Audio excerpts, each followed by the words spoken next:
Sunday afternoon California Collegiate League action between the visiting Academy Barons and your hosting Arroyo Seco Saints. Good afternoon, ladies and gentlemen. Mitchell Fave, joined by Nicolette Rojo, again bringing you some California Collegiate League action. It's a beautiful day for some baseball. Definitely a little bit wind, well, I guess not a little bit, but a nice wind going on. Saints looking to continue their success. As yesterday when we were at Cal Lutheran, they did break a 3-game losing streak, so looking to continue that as they play the Barons of Compton, California. Nice weather. Yeah, nice weather again, about 79 degrees at first pitch, a light breeze blowing out into center. It'll get into the low 70s by the time the game is wrapping up. Coming into this game, the Saints sit at third in the California Collegiate League standings at 12-11. They won last night's contest against the Conejo Oaks out Cal Lutheran, and the Academy Barons sitting second to last in fifth place. They're 7-14, just half a game up on the Oaks. They have lost their last two matchups. So the Saints kind of looking to get some momentum before they head into the little All-Star break, All-Star game on Wednesday for the California Collegiate League. Starting lineup for the Barons, Trent Anderson. He's leading off and playing second base. Batting second, Chaney Ortiz. He's at shortstop. Batting third, Basil Williams Jr. out in center. So first pitch of the game is in for a called strike one. We're underway. Batting fourth, Kyle Freeman. He's at first base for the Barons. Batting fifth, Kendall Ewell. He's in left. Batting sixth, Christian Lucio. Fly ball into shallow left field. Evan Russell camps under it, makes the catch for the first out of the ball game. Now batting for the Barons, number 7. Continuing with the rest of the starting lineup. So Christian Lucio, he's batting sixth for the Barons at third base.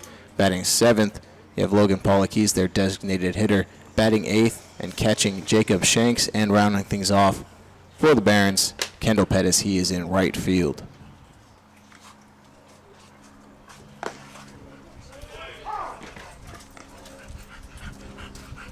So a nice quick start to the game for Michael Garza, who's on the mound for the Saints. Ground ball to shortstop, fielded by Cowley. Makes the throw on over to first in time. 2 outs.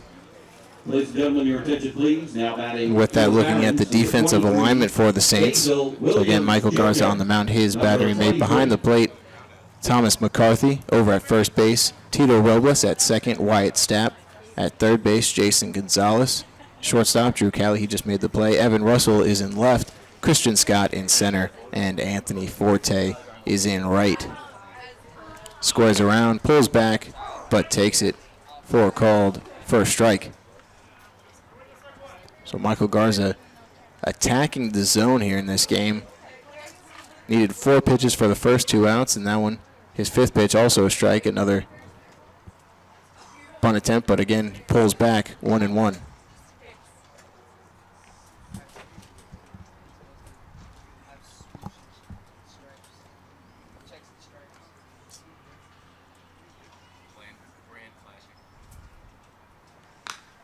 Swinging a foul directly behind the plate.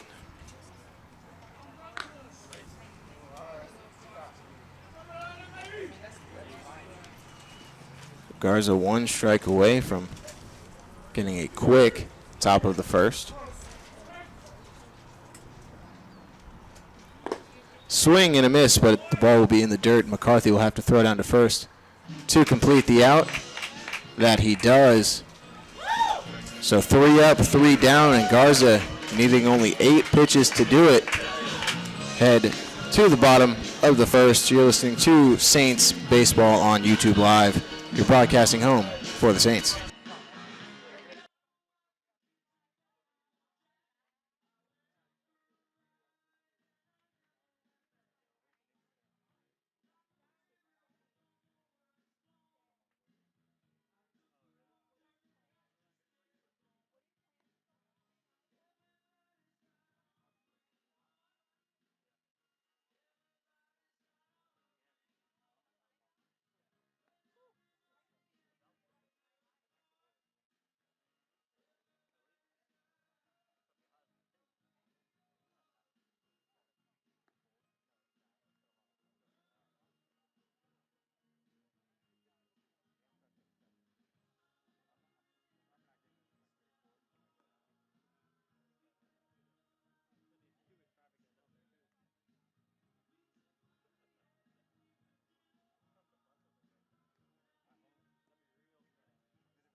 number 2.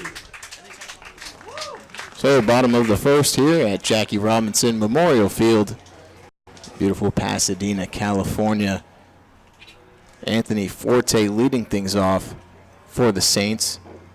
The rest of the batting order, Evan Russell is batting second. Drew Cowley batting third.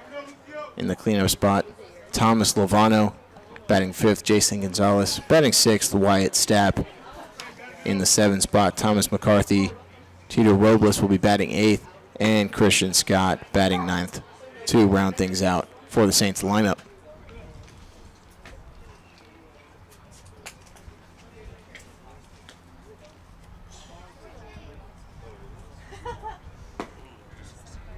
Good curveball from Julian Jackson. The Barons starter gets Forte swinging for strike 2. Forte batting .362 for the Saints, just about halfway through the season.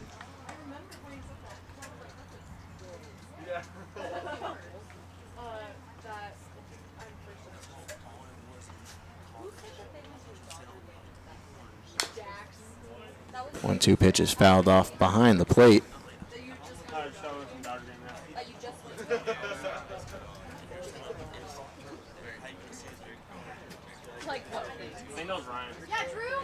Saints coming off really quick top of the first inning, so let's see if they continue some momentum on the offensive side. Curveball gets Forte looking, catches the outside corner. Forte not too happy with that one, but he heads back to the dugout as the first out of the inning. Probably jinxed him a bit there, but that was a nice curve. Got that glove side corner, got him window shopping for the first out. So Evan Russell now in the box. He takes that first one for a called strike 1. Has struggled in his first 10 appearances for the Saints, batting .139.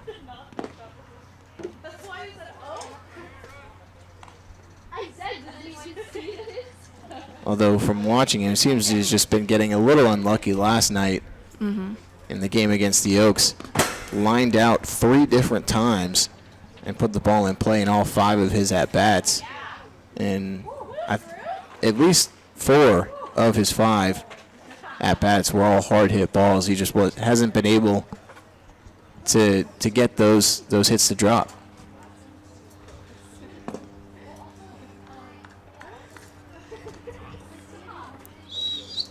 Three and one now to Russell. And when he does put the ball in play, he does see as shown he's done some good damage, not only for a homer, very good contact hitter. Takes that one in for a strike, full count. And Russell in his 10 games has picked up 5 base hits. 2 of them have been home runs. Your attention, please. Now batting for the Saints, number 21. Evan Russell will be the game's first base runner. He reaches with a walk. And Drew Cowley is now stepping up to the plate. Cowley making good use of his extended time at shortstop. Had a couple middle infielders go down at the beginning of the season, and Cowley's taking advantage of that, batting over 300. Delayed steal and the throw down to second. Gets past Channy Ortiz covering second, and Evan Russell picks himself up a stolen base. Caught the defense sleeping. As I was saying, it was a delayed steal. Coach in the first base dugout yelling at his defense to pay a bit more attention. Good decision by Russell, and it also helps that slow curve. Makes it a little bit difficult for the catcher to throw him out quicker. 1-0 pitch fouled off and out of play.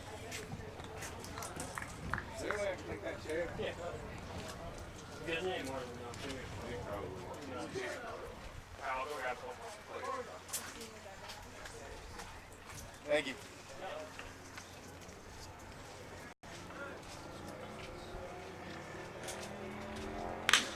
Line drive that gets up the middle and falls in front of Basil Williams Jr. Russell will come around third and score easily. And the Saints already picking up an early 1-0 lead. Now batting for the Saints. Number 15, Good piece of hitting from Callie. Not a bad pitch location, but its hang time was a little bit on the higher side. Got a lot of the plate, and Callie does a nice job staying with that pitch. And also a good job overall from the Saints. Getting on the board easily, the quicker the better. So Thomas Lovano, the Saints cleanup hitter and designated hitter, is in the box.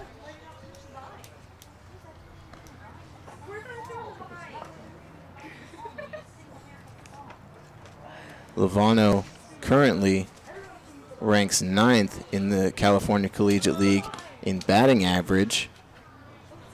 However, looking at the leaders in front of him, only 3 of the 8 ahead of him are in the actual California Collegiate League. The other 5 are in the affiliated divisions.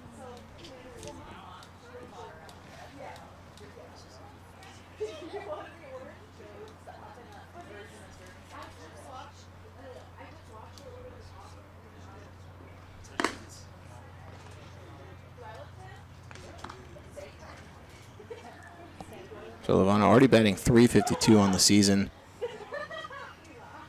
Has a couple extra base hits, including 3 home runs. Has driven in 15 runs. 1-1 slider. He takes that one and catches the outside corner. 1-2 the count.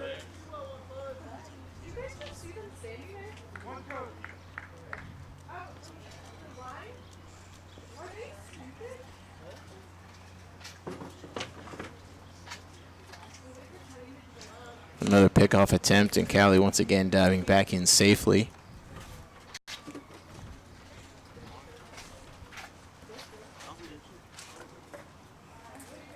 Callie 2 for 4 in stolen base attempts this season.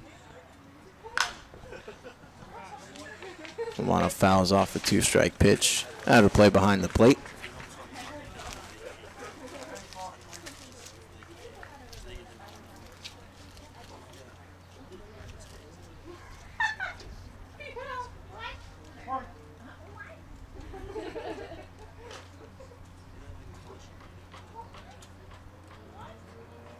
Another 1-2 delivery, fastball high. Does not get Lovano to chase. 2-2 the count.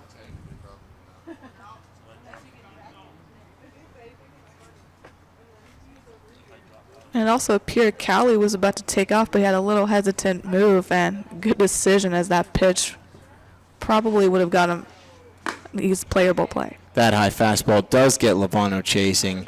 He's not happy with himself after that. 2 down. You can't really blame him either. That's back-to-back high fastballs, and it looked like that second one didn't have much movement, as he was clearly going for that high part out of the strike zone. A high fastball is very enticing to hitters, usually pretty much any hitter's weakness.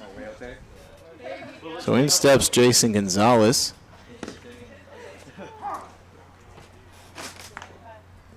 Gonzalez out of Vanderbilt is a local kid that went to Bishop Amat High School.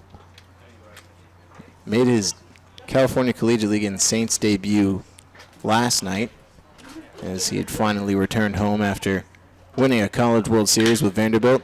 Chopper up the middle. Good snag from Ortiz. Throw on to first, though, is not in time. Gonzalez picks himself up a 2-out hit. Your attention, please. Now batting for the Saints, number 14, Wyatt. That was a good effort by Number Ortiz. 14. Just better speed when Gonzalez beating out that throw. And with Ortiz moving back towards center field, not a lot of momentum on the throw either. He had no shot at getting Callie at second. The high chopper, Callie's good speed had him there easily.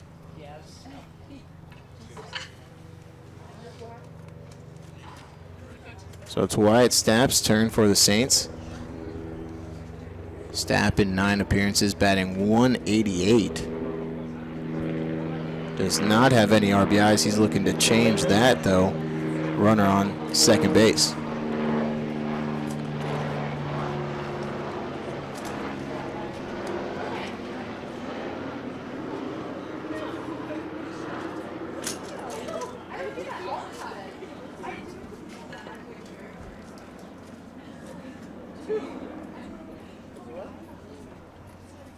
Long look in from Jackson. He has the pitch he wants. Delivers. Fastball high. That misses 2-0 to the Saints second baseman.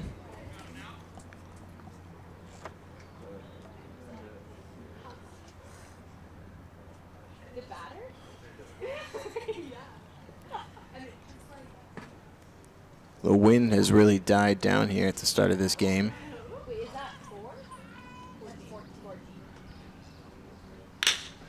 Ground ball up the middle, snagged by Ortiz on the other side of the bag. He throws on to first for the final out of the inning.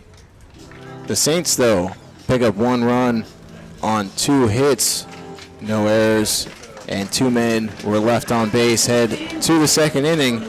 Saints lead 1-0.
Top of the second inning, Kyle Freeman leading things off for the Barons.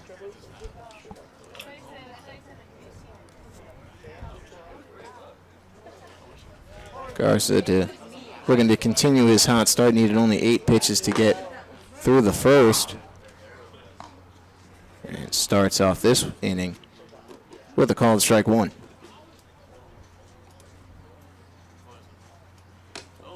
Good curveball gets Freeman wailing at that one. 0-2. And you can see the confidence in Garza so far. 8 pitches, 2 quick strikes. Make that 3. Got him swinging. Your attention, please. So Freeman, For the Barons. Number 35, good morning, good afternoon, and good night. Goes down swinging on 3 pitches to start the second. So Kendall Ewell, the left fielder for the Barons, is now in the box.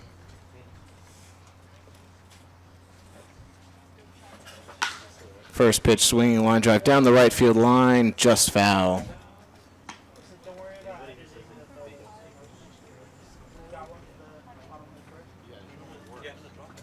Ewell and the Barons understandably being aggressive as Garza's been attacking the zone early on. That ball was close to landing in and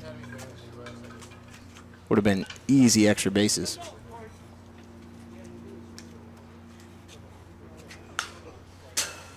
Another foul ball, 0-2. Ewell coming into this game batting .273. He's only played in 3 games, though. 3 hits in 11 plate appearances. He takes that one outside, 1-2. He is 3 for 11. One single, two doubles. He's picked himself up 4 RBIs already. Goes down swinging. Your attention, please. Now batting So Garza for the Barons. got the strikeout pitch working. Christian First 2 Lucio. retired on Number strikes 5. to start the second.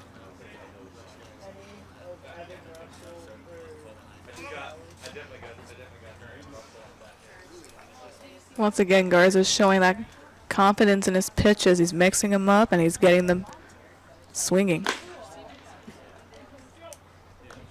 Fastball misses high. Garza has struck out the last 3 batters going back to the first.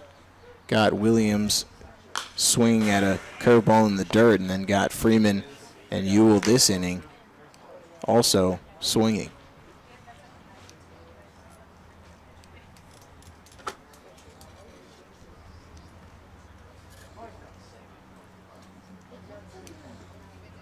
One pitch to Lucio. Takes that one in for a called strike 2.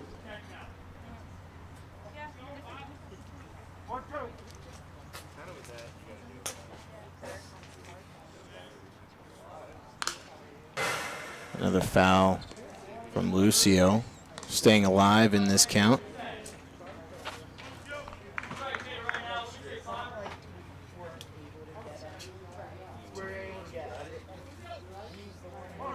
Guys on the mound already ready to go as Lucio steps back in.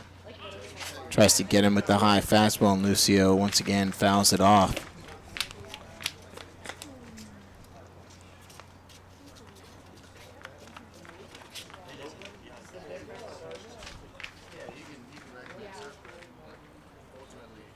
See if Garza goes with the heater high or inside pitch. Goes with the curveball, swings and misses, but that ball gets past McCarthy. So Garza picks up another strikeout, but the Barons will get a base runner on the wild pitch. Logan Pollock, number 25. That breaking ball had a lot of spin on that. McCarthy did the best he can do to block that, and just unfortunate he got the base. Barons also do have very good speed, so look for them to do a lot of hit and run. They're not the most powerful hitters, but when they do make contact, they do like to run a lot. Lucio has attempted to steal 5 times this season. Has been successful 4 of those times.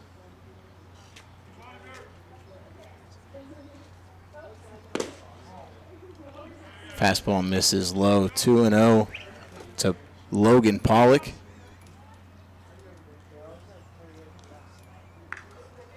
This is the first time Garza's really been behind any batter.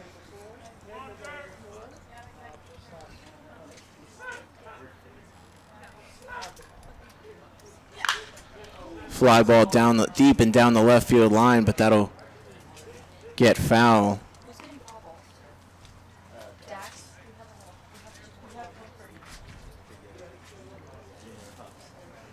Pollock put a lot of power in that one. Had he hit a little more sooner or later, that ball probably would have been out of the park. Pollock coming into this game batting .306. Ground ball to first base.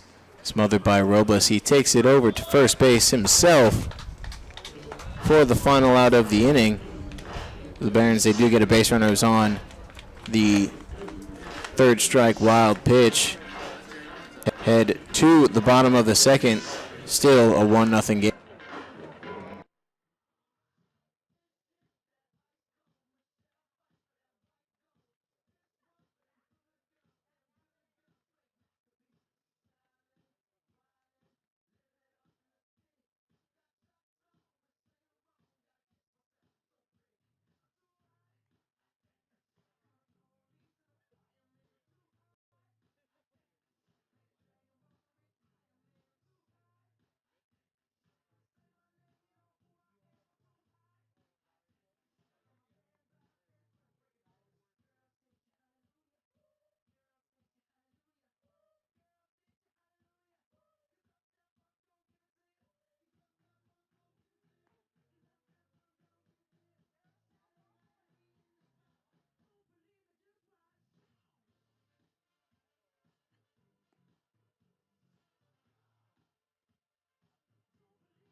Thomas McCarthy, the one to lead things off for the Saints in the bottom of the second. Let's see if he redeems himself a bit this at-bat.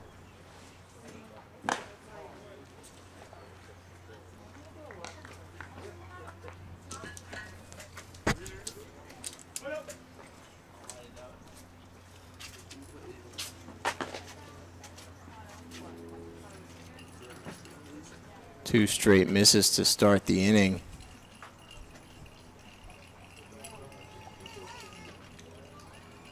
So Julian Jackson needed 25 pitches to get through the first. Garza for the Saints needed 25 pitches to get through the first two.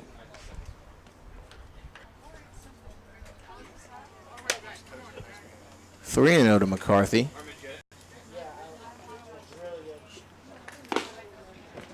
Fastball misses high, a 4-pitch walk to start the inning. Attention, please. Now batting for the Saints. And as a pitcher, that's one of the worst things that you can do to start the inning. Not only did you walk the leadoff batter, it was four straight misses as well.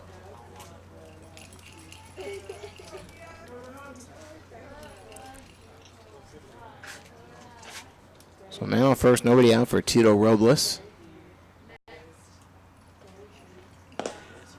So he takes that one in for a called strike.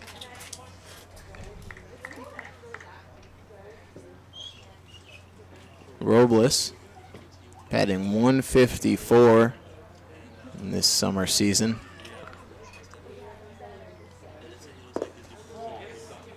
Slider outside misses. Robles thought about swinging.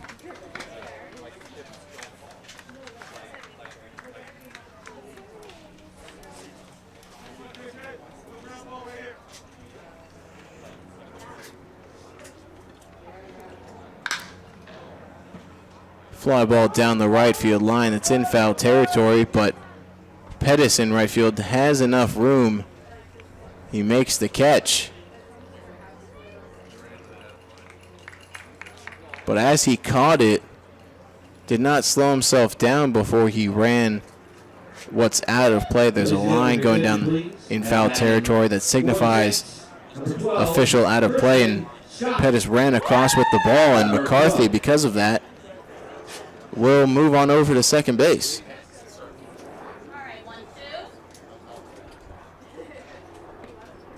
So a weird play results in an out, but McCarthy advancing to second on that ball out of play. Line drive down the right field line. That'll get in and roll all the way to the corner. Scott with good speed. He rounds second. He wants three, and he'll be upstanding with an RBI triple. Great piece of hitting from Scott as he's been struggling offensively this season. And that ball, saw it, got a lot of, not a bad pitch, but that one got a little bit too much of the plate, and Scott saw it, waited, and he hit it. And again, with, like you said, with good speed, took advantage of that easy triple. So it's a 2-0 lead for the Saints, and with one out and a runner on third, the infield playing in on the grass, hoping to prevent another run from coming across to score. First pitch into Anthony Forte as the lineup has turned over. Is in for strike one. Forte struck out looking in the bottom half of the first. Curveball ripped foul off the first base dugout. 0-2.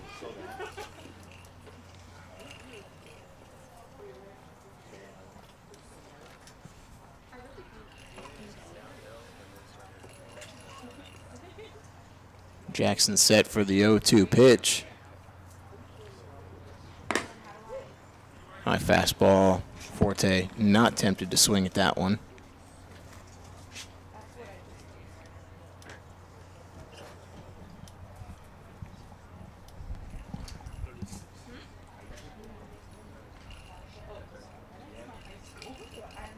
Another two-strike delivery. Curveball looping, shallow fly ball into center field. Williams gets behind it. Scott trying to tag. The throw home will be wide, and Scott slides in safely. So sacrifice fly from Anthony Forte gives the Saints a 3-run lead.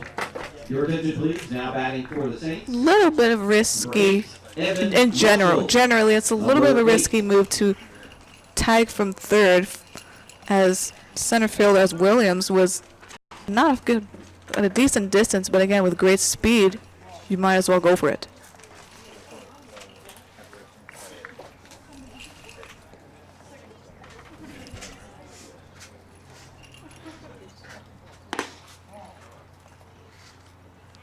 Now to Evan Russell, who walked back in the first inning. Again, the leadoff walk in this inning coming back to haunt Jackson. So it's 3-0 now to Russell. So Jackson walked McCarthy on 4 pitches to start the inning. He came around to score. Ground ball to shortstop, fielded by Ortiz. Thrown off his back foot is just in time. Waiting for the first base umpire to signal the call. The Saints would like to send wishes. So we head Special fan in attendance to the top of the third after the Saints pick up 2 more. It's a 3-0 lead. We hope you have a great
Back here for the third inning, Jacob Shanks, the catcher, leading things off for the Barons. He fouls off the first pitch.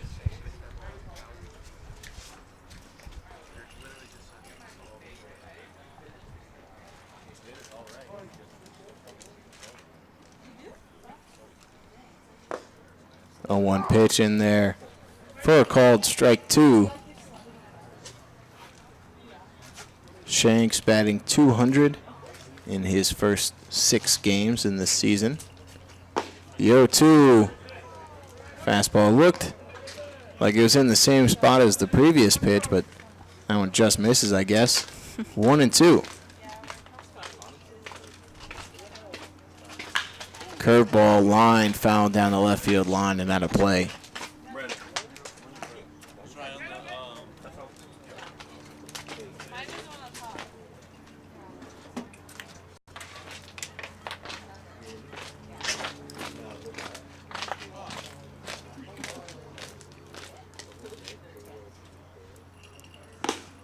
Swings and misses at the high fastball. And Shanks is Garza's 5th strikeout in this ball game. Once again, Garza is taking advantage of of how aggressive the Barons normally play. They like to going into the game. They do tend to swing a lot of first pitch, but again, Garza attacking the zone easily, showing that confidence, and it's working so far. Pettis squares around to bunt, pulls back, and it's a called strike. Saw that a lot last night as well against the Oaks, squaring around a lot, but pulling back and taking those pitches for strikes. That ball is chopped foul to the Saints dugout.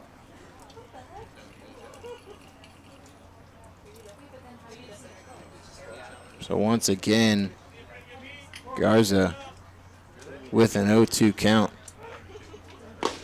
Fastball catches the outside part of the zone, gets Pettis looking. 2 quick outs and 2 quick strikeouts for Garza here in the third.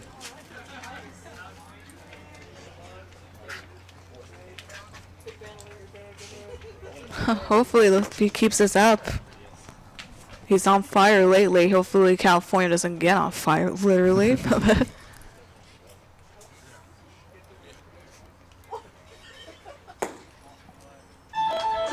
First pitch misses low. Ball 1. While California may not be on fire at this point of the year, we have been shaking. Some earthquakes the last few days. I had a little bit of trouble sleeping last night. I didn't feel anything. There was supposedly another one, but I don't know. Can't tell if it was because it's actually, well, scientifically you can blame the Earth, but maybe it's Kawhi Leonard's decisions. Sure is shaking the basketball world, no less. 2 days later, it still affects me. It's okay.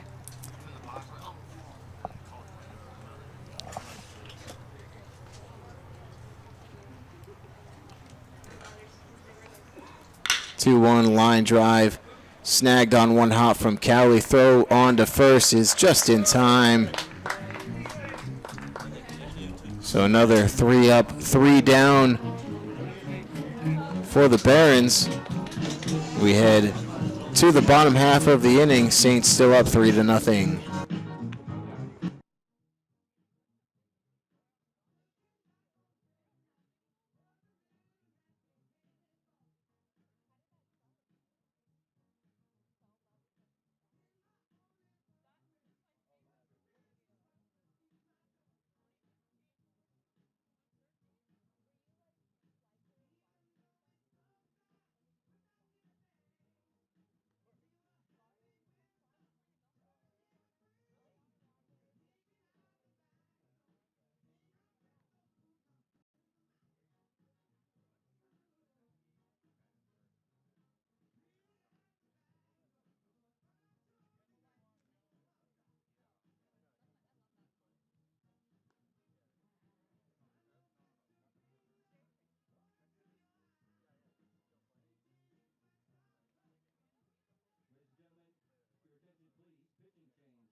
Bottom of the third inning at Jackie Robinson Memorial Field, and we have a new pitcher on the mound for the Barons, David Appleby, taking in relief of Jackson, Julian Jackson. Now Appleby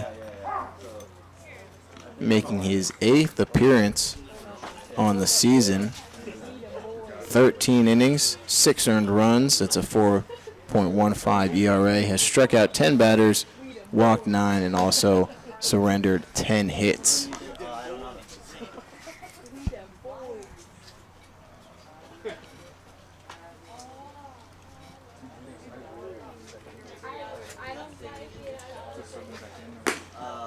A 1-1 pitch to Cowley is in for a called strike 2.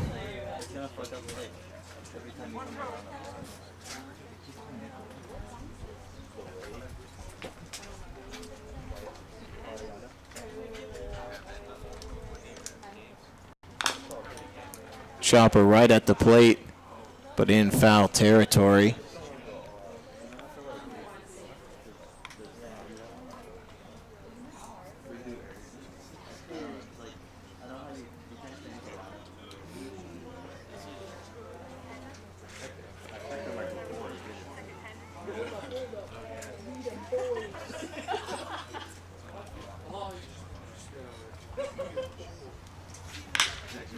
Ground ball to the right side, and that gets through the hole into right field. Cowley with his second single of the ball game. Your attention, please. Now batting for the Saints, number 15, Thomas Lovano. Number 15. Good piece of hitting by Cowley. Saw the pitch he liked. Got a little bit in the inside part of the plate, but it was enough to get through the first and third hole. Easy man over at first, and a good power hitter with Lovano at the plate. Lovano today is 0 for 1. He struck out swinging in his first plate appearance.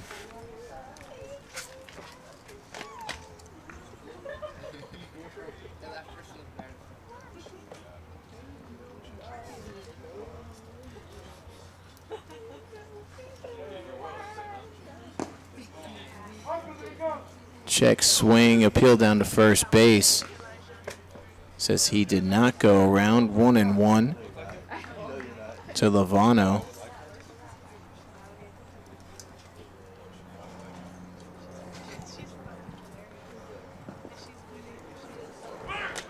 Runner goes, hit and run is on, ground ball to shortstop. Good effort from Ortiz. He tries to make a throw with his momentum carrying him into left field, but it is not in time, and Lovano picks himself up a single. Ortiz has had several plays where he had to get further out, a little bit just outside the infield. This time he wasn't in the infield, but a few steps on his left side, or I guess in his case right side, makes it harder for him to throw across his body. And again, like you said, once again, good effort, but better job by Lovano. So Jason Gonzalez is waiting in the box while Shanks has a meeting out on the mound with Appleby. Gonzalez singled in his first plate appearance as a chopper up the middle. Didn't get out of the infield, but because there's a chopper and it's hit so high, was able to beat out the throw to first.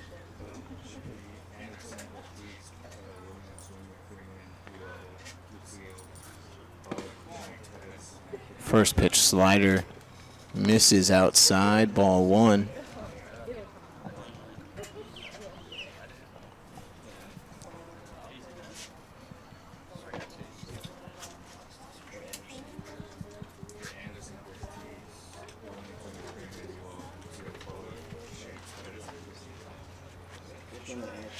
The 1-0 pitch to Gonzalez.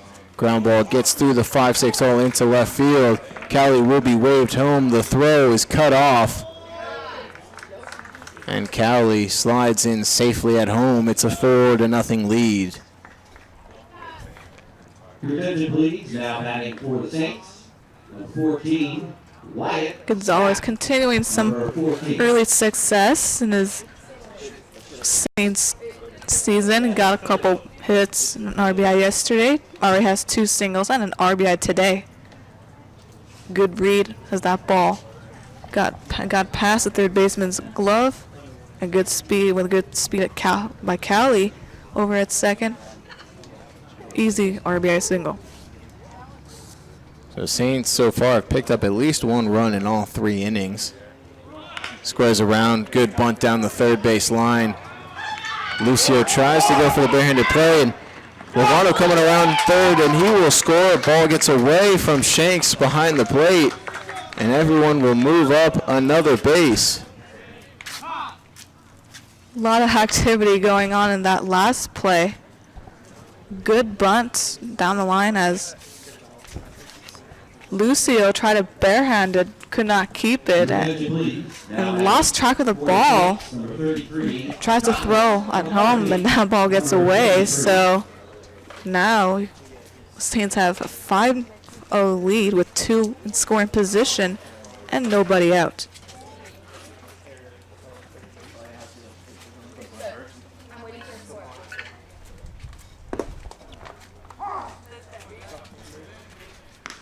So first pitch into McCarthy's in.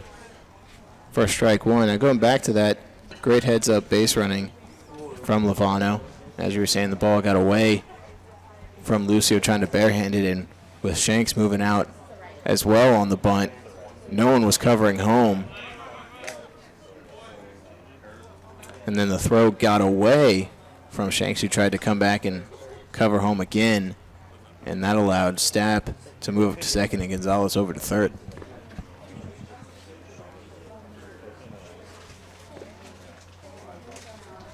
So 0-2 to McCarthy.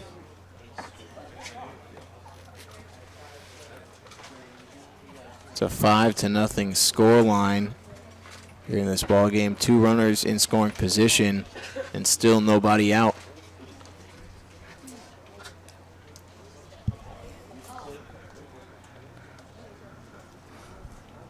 McCarthy calls time as he's swatting some gnats around his face.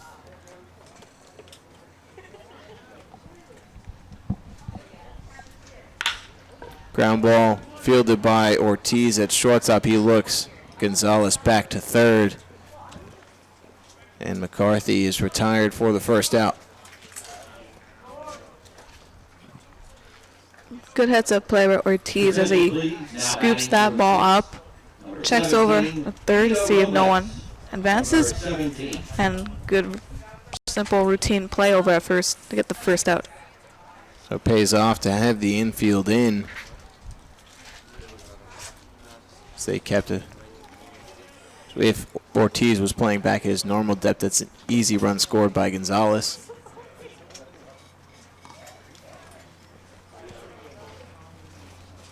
So 1 out now here in the third. Appleby and the Barons still not out of danger. Again, the infield playing in, hoping to keep the runners where they are. That line drive gets into center field. Stapp will be waved around third. The throw from center just goes to second base. It's a 2 RBI single from Robles, and the Saints have a 7-0 lead. Now batting for the Saints. And we're not even out of the third yet. Shot. Number 12. Again, Saints still showing great base running, great awareness, and a good piece of hitting as Robles has struggled a lot this season. Picks up a 2 RBI single right there. First pitch swinging from Scott. It's a broken bat. Ortiz goes to second himself. Throw on to first is in time. And it is an inning-ending 6-3 double play. But the Saints pick up 4 here in the bottom half of the third. And they go into the fourth leading 7-0.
Jenny Ortiz leading things off for the Barons in the fourth.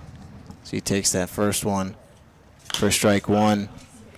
Fouls off the second pitch of the inning.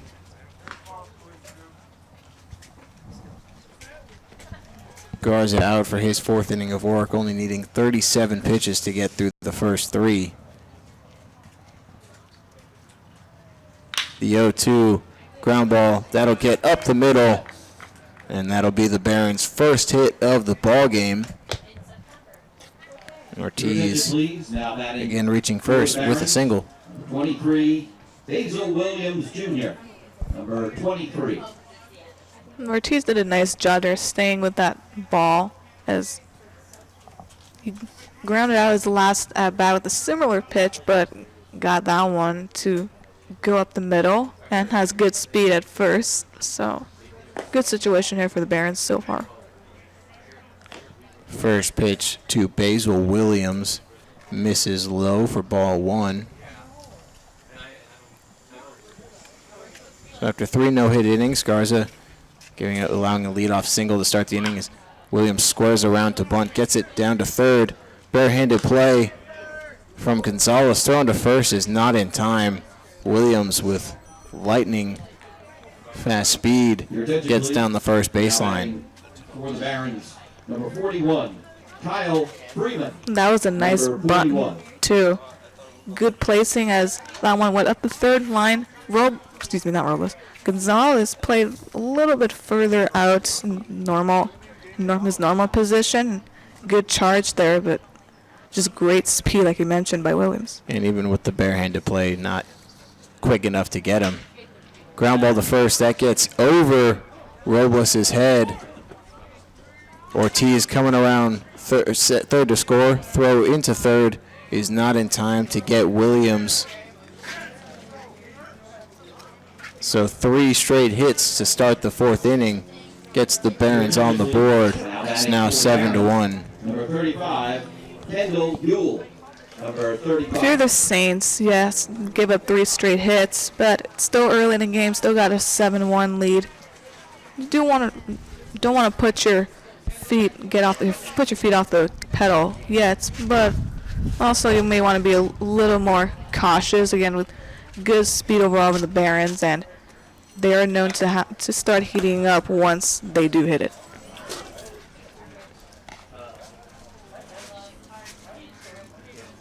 First pitch to Ewell misses wide, ball one.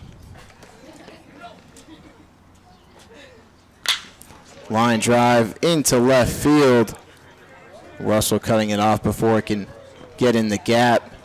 And that's 4 straight hits now to start the fourth. And the Saints, and the Barons still trying to dig into the deficit, 7-2. Lucio, number 5.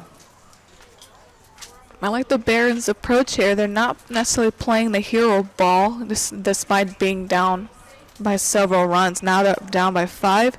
Take what you can get, especially knowing that Garza has been pitching out lights out coming into this top of the fourth inning. So they're being a little more aggressive as Garza is still hitting that strike zone, but the Barons recognize it, so they're staying on top of it. First pitch into Lucio, misses low, ball one.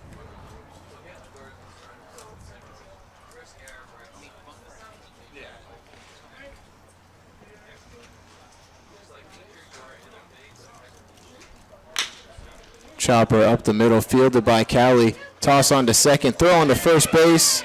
Not in time. So it'll be a fielder's choice as Ewell is retired at second base. So runners on the corners, but 1 out now here in the fourth. Logan Pollock, number 25.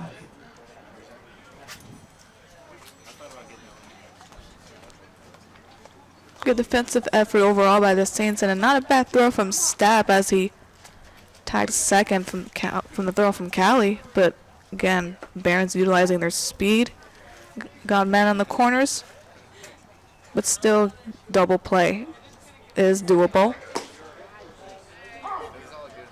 So first pitch into Pollock is a strike.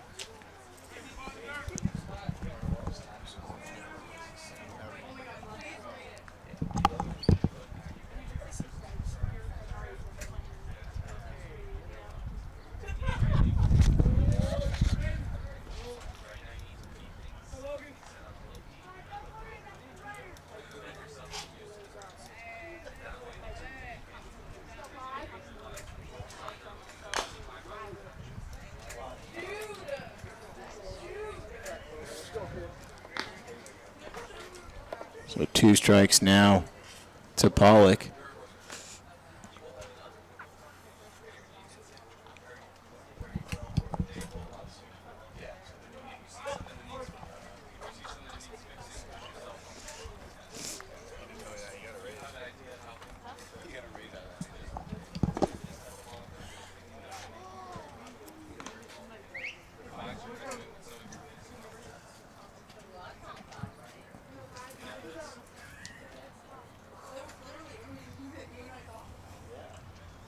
So 1-2 count to Pollock. Runners on the corners. 1 man out. Rosa tries to go with the slider, gets too far under it, and misses well high. 2-2.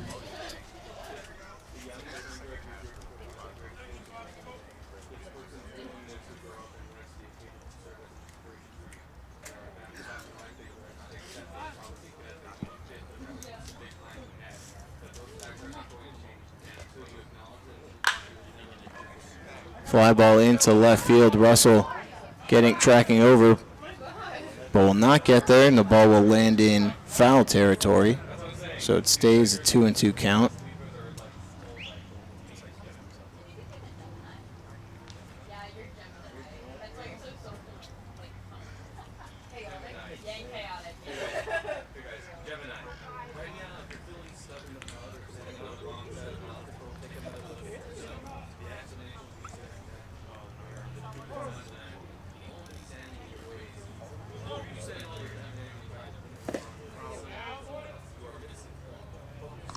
Got him swinging and missing, with that one. Your attention, please. Now batting for the Barons, number 10, Jacob Shanks. It's a good bounce back from Garza. He's retired the last 2 batters. 1 out away from getting out of this inning with minimal damage.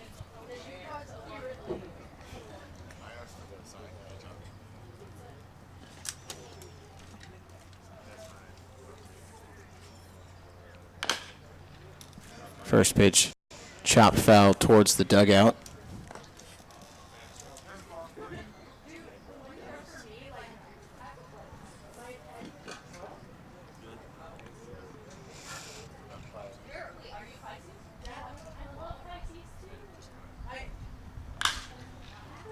Another foul.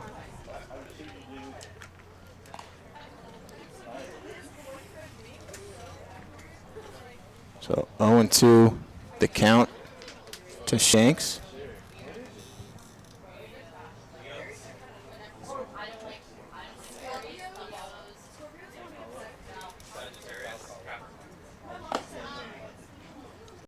Oh, 2 pitch misses. 1-2 the count.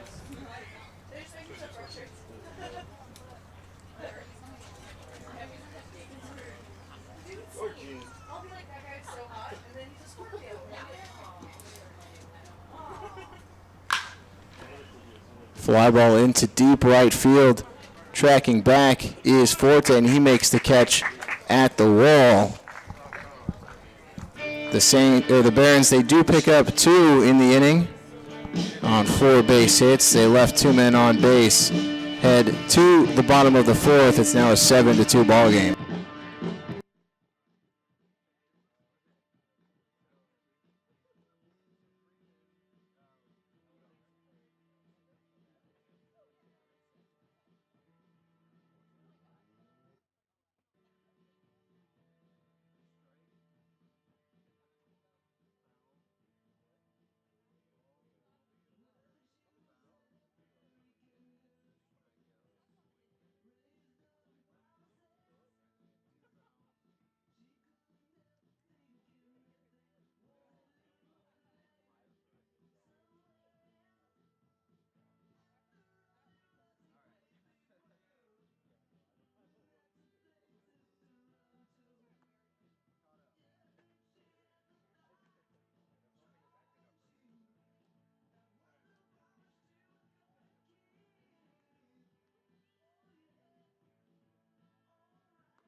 Anthony Forte, number 2.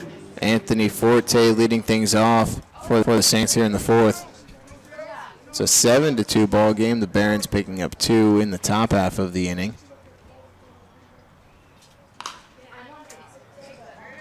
First pitch fouled, back and out of play.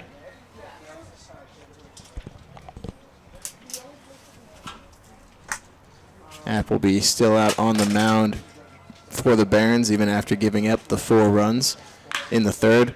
Line drive into right field. Pettis tracking over, outstretches his glove and makes the catch while on the run. A couple inches to the right, and that gets to the wall. But Forte is retired for the first out. Number 8. Yeah, and Pettis looked like he was a little bit quick second late after that ball was hit. So he had to kind of make himself up just a little bit and extend his glove. Did get that out. So Evan Russell in the box as he wails at that first pitch curveball for strike 1.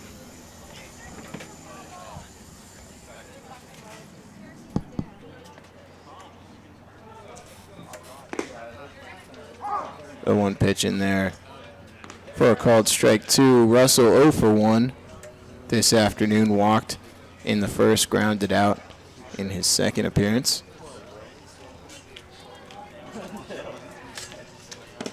0-2 fastball misses low. So it's a 1-2 count out of Russell.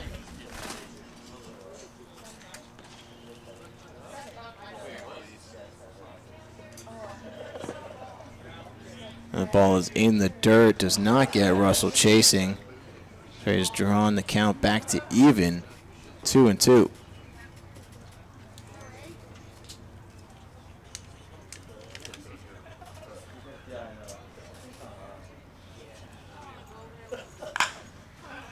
Reaches to that one, grounds it over to Anderson at second, who makes the throw on to first for the second out. Your attention, please. Now batting for the Saints.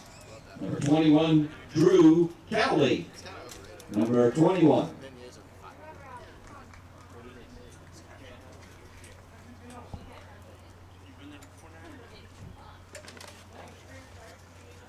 So 2 up, 2 down to start the fourth. Drew Cowley now in 2 for 2 with 2 singles. He's also scored a couple times.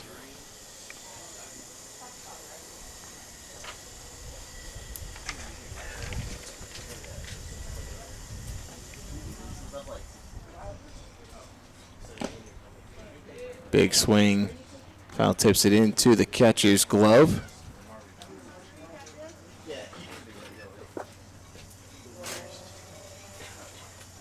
It's 1-1 to the shortstop. Fouls that one off. Out of play behind the third base dugout.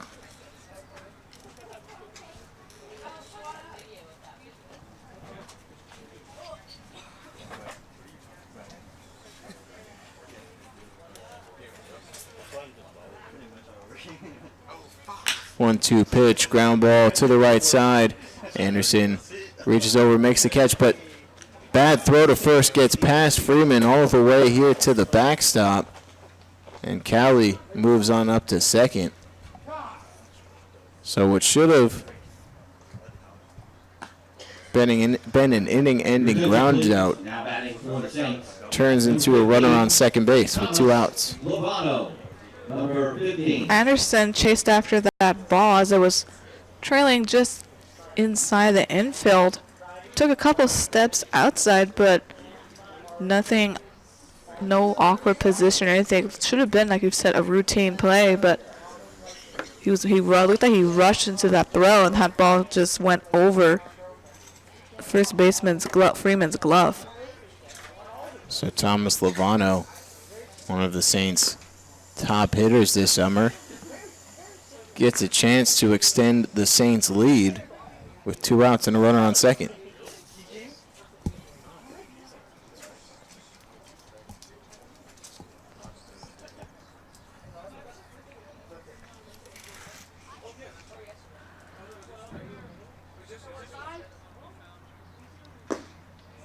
Slider misses outside, 2-0 to Lovano.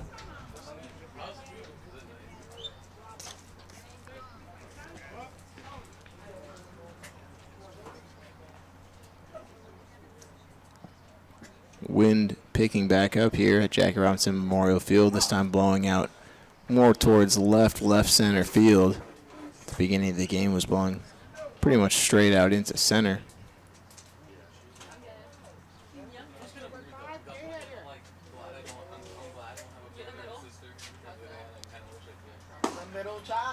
Two 2-0 fastball misses wide. Almost gets to the backstop, but Shanks reaching over, making the stop.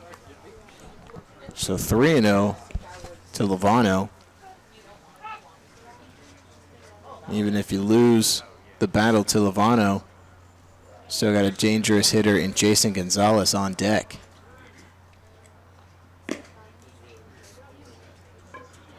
So a 4-pitch walk to Lovano. Your attention, please. Now batting for the Saints, number 16, Jason. Puts runners on first and Number second 16. for Jason Gonzalez, who's already picked up 2 singles in this ballgame.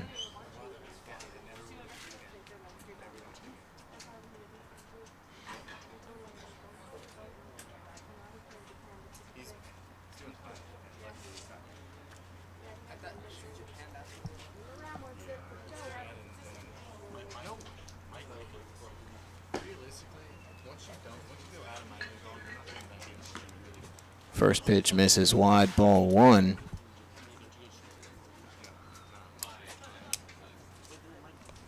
This is the guy you want if you're the Saints. 2 on, 2 outs. A good hitter. And Gonzalez.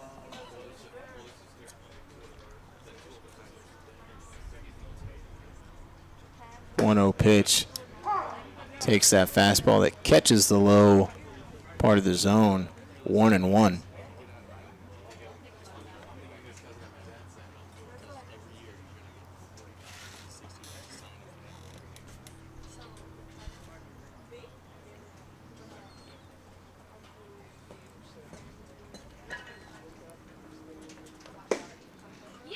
Good slider from Appleby. Freezes Gonzalez, 1-2. And of course, as I was mentioning, the wind originally blowing out to left field is now back again, blowing out to center.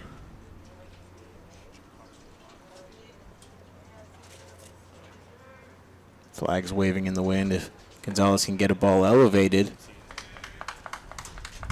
good chance that he can lift one out, especially with center field only being 364 feet away from home plate.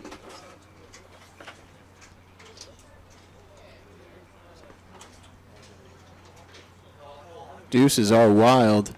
2 men on, 2 out, and a 2-2 count.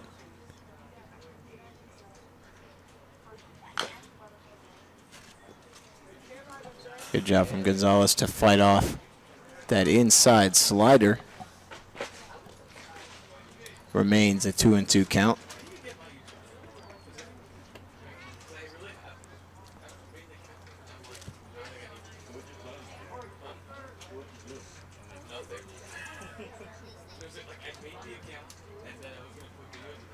So everyone resets after that foul ball. Another 2-2 pitch, fastball, low and outside, full count.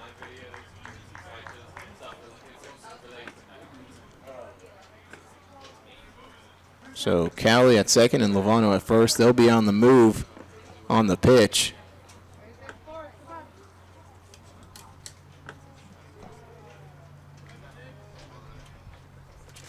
Ball in the gap could easily score 2. The runners do go, and that slider misses outside, ball 4. So what should have been a 1-2-3 inning Ladies and gentlemen, your attention, please. has turned into number 14, Wyatt Stapp. some danger for Number Appleby. 14. Again, he should have been out of the inning on a ground ball to second base, but Anderson, making a bad throw, allowed Cali to reach, and then 2 straight walks to Lovano and Gonzalez have now loaded the bases for Wyatt Stapp.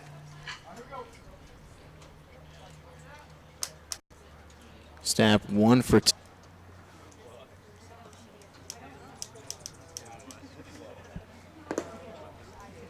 The 1-0 misses low and inside.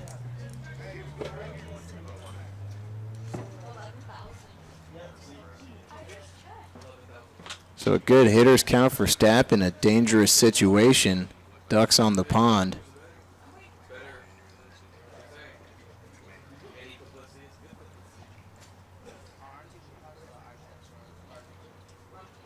Two-0 swinging. Ground ball to first base. Fielded by Freeman. He tosses on to Appleby covering. And Appleby able to get out of that jam with no runs coming in. The Saints threaten with the bases loaded thanks to an error and a couple walks, but can't bring anyone around to score. We head to the 5th inning. Still a 7-2 ball game.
Fifth inning here at Jackie Robinson Memorial Field.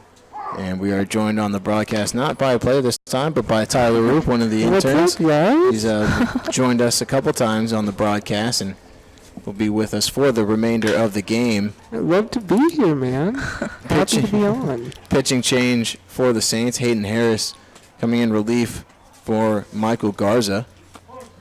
Yeah, Harris on the season, 5.06 ERA. We saw him bring it down a couple points from his last start. Pretty good game so far, huh, guys? Yeah. It's a good You game. have to see it, 7-2, 5th inning. The final line for Michael Garza will be right after this as that pop-up gets into shallow right center field, but Stapp will go out and make the catch for the first out. So again, the final line for Michael Garza, 4 innings, gave up 2 runs, both of them earned, 7 strikeouts, 4 hits, did not walk anybody, had 3 no-hit innings going for him, and then I don't want to say fell apart in the 4th inning, but surrendered a few base hits, and a few runs ended up coming across. Did you guys try not to say anything? I did not say a word. There you go.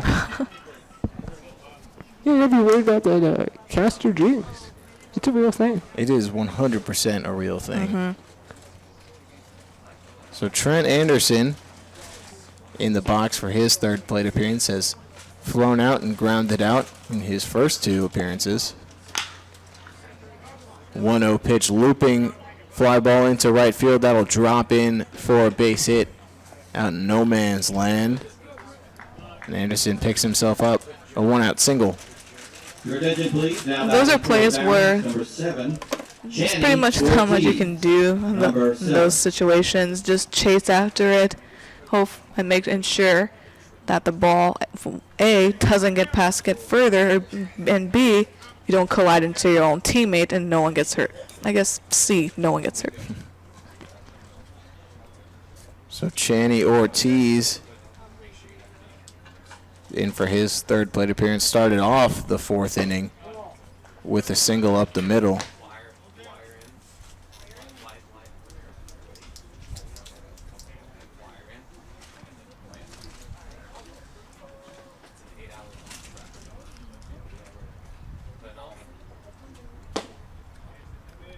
.10 fastball misses inside.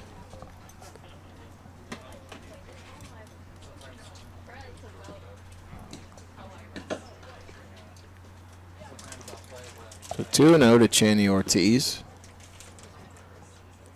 1 out and 1 man on here in the 5th. Tries to elevate a bit with a fastball and misses. 3-0. This is one of those situations you really got to watch out. 3 out on first, 3-0 pitch. Probably a fastball won't steal, but still off the speed over that first base. And Anderson actually does the second in the team and stolen bases with 10 going into this ball game. We saw it with the Riptide, right? They ran all over the Saints that one game.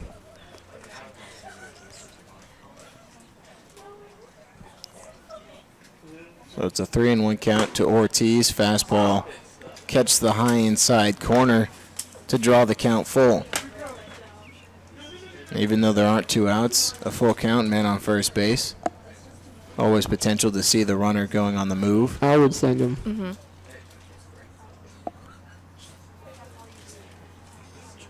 Long look in from Harris. Runner does not go. Ground ball up the middle. Fielded by Callie, tossed on to second. Throw on to first. Just in time. A 6-4-3 double play. Beautiful play. And that does it for the top of the 5th. The Barons do get a base runner on the hit from Trent Anderson. They leave him stranded, and we head to the bottom half. Saints lead 7-2.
Back out for the bottom of the 5th.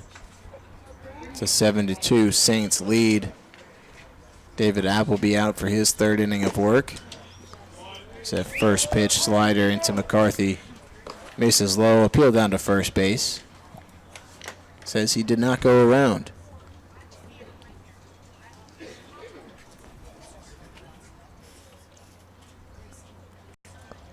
1-0 pitch to McCarthy. Chops that one foul down the third base line. McCarthy has no recorded outs down the third base line, which begs the question why their third baseman is playing so far over. We'll see if that comes back to bite him. 1-1 pitch in there for a called strike 2.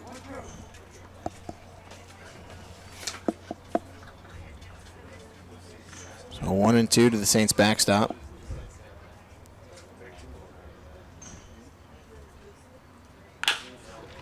Chopper to third. Lucio. Low throw on to first. Good scoop from Freeman, and the throw is just in time to get McCarthy 1 out. Number 17, Tito Robles. Number 17. Those are always nice to see defensively.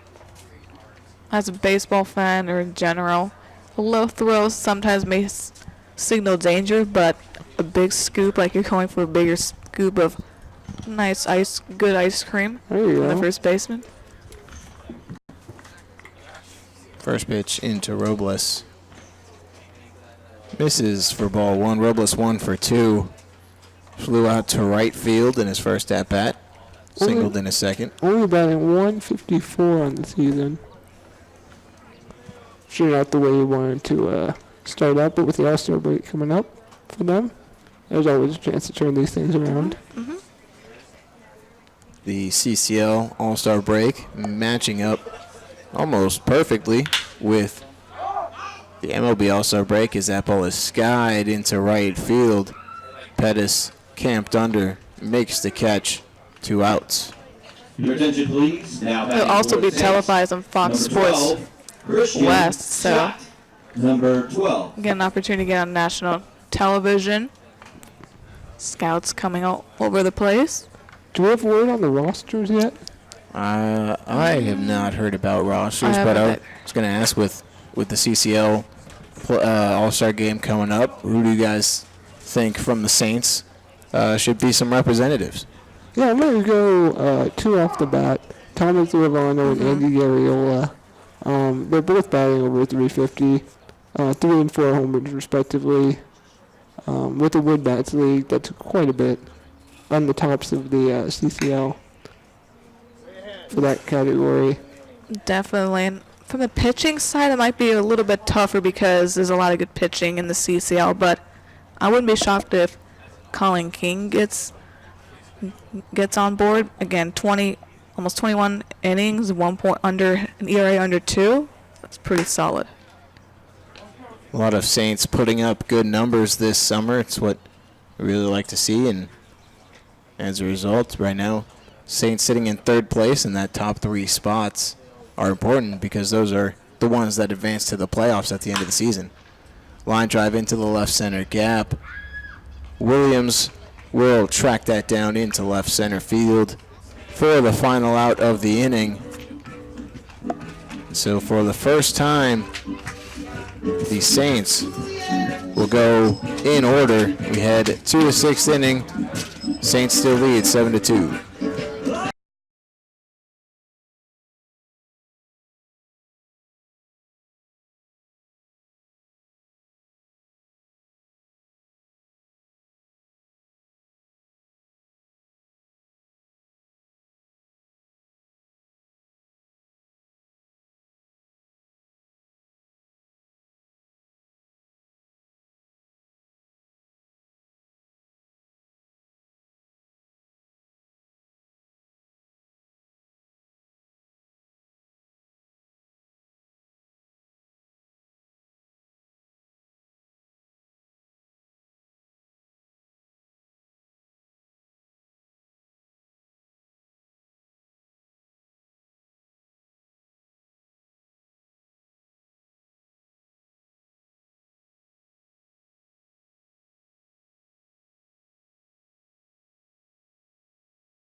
Back here at Jackie Robinson Memorial Field for the 6th inning, Basil Williams Jr.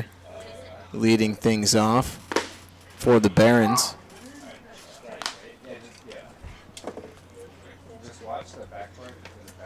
One for two this afternoon. Struck out in his first at-bat. Reached first on a bunt single back in the 4th.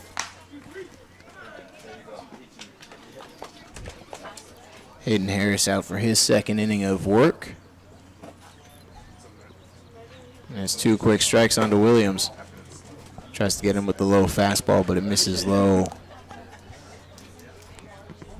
Yeah, speaking of all-stars, this team has a few potential bids, Basil Williams being one of them.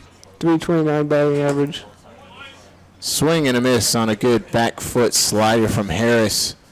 And there's one down here in the 6th. Now batting for the Barons, number 41, Kyle Freeman. Number 41. Can kind of count that as a broadcaster saying, "Oh man, this guy's an all-star." And Yeah. Hayden Harris goes said him no. swinging. No, I am. Not That's what today. Hayden Harris said. So Kyle Freeman is up for his 3rd plate appearance. Struck out swinging and has singled in this ball game. Got all the looks of a quite the power hitter, but with only 1 homer on the season. Hopefully that's not another jinx right there. That pitch is fouled off. The Barons not really a big power team in general. Looking over at the stats, only three home runs as a team. Tries to get him with a high inside fastball, but it misses. And brushes him back off the plate. 1-2. Yeah, it seems like they're more of a speed and contact team. One guy, Basil Williams, 12 steals. Trent Anderson, 10 steals. Shane Ortiz, 5 steals. So higher numbers than you usually see on one of these CCL teams.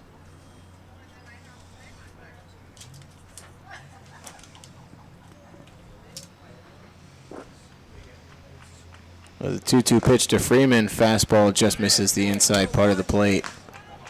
Harris thought he might have had that call, but it's a full count. What do you think? It's setting up something away?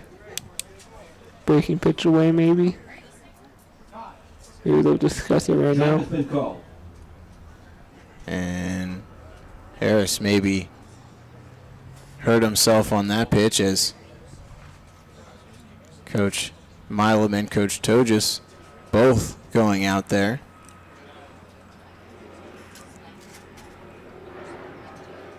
You guys got any plans for the MLB All-Star game? Watching it with the family? Watching it with some friends, you know. I mean, no. Well, we're watching the Home Run Derby with some friends. Yeah. And but unfortunately Tuesdays I got slow pitch softball, and so I will probably miss the later parts of the game. Oh, that's the worst part to miss.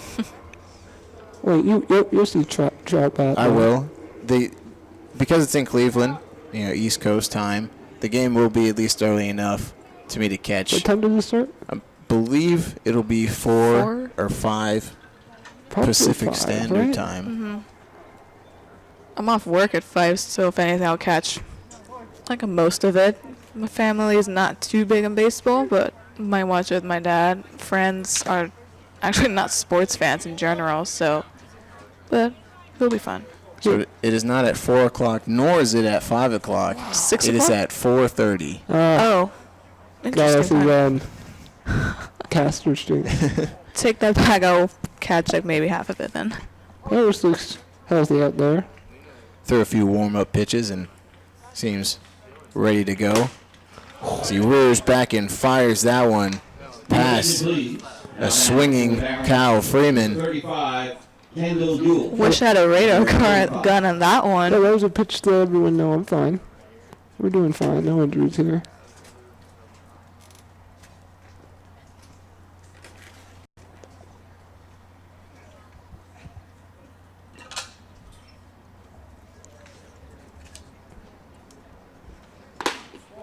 First pitch into Kendall Ewell is a fastball that misses high. Typical CCL speeds, what, high 80s? Mid to high 80s? I'd say That's high, what we see high mostly. 80s. Rarely see the 90s. Some fields have the speedometer thing out there on the scoreboard. I know Thousand Oaks does. They did at Cal Lutheran yesterday, yes. Yeah. That'd be a nice addition. Yeah, a lot of the guys who in college baseball are throwing in the 90s are, I would say, typically playing maybe in the Cape Cod League. I feel like that's known as the creme de la creme Yeah, for those who of don't summer know, baseball. there's the league above this one, right? That's that one? Yeah. Cape Cod League, connected to the CCL. How many leagues are there? 5? There's a ton of college Lots. summer baseball leagues around the I country. know that there are 5 connected. And the Cape Cod League being the cream of the crop, as you said. 3-1 chopper up the middle. That'll get past both Cowley and Stapp into center. Ewell picking up a 2-out base hit. Your attention, please. Now batting for the Barons. Number 5, Christian Lucio. Number 5. Again, those pitchers who find themselves thrown in the 90s, either in, the Cape Cod League or, to be honest, getting drafted and not playing summer ball.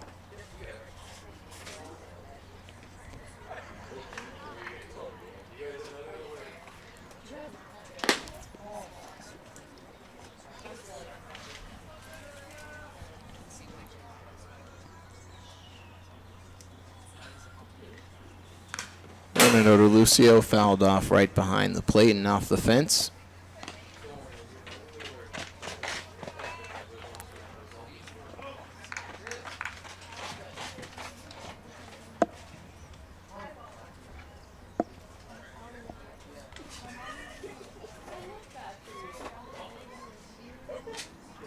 The 1-1 fastball high and inside. Ball 2. You were on first with 1 stolen base on the season. Not much of a threat.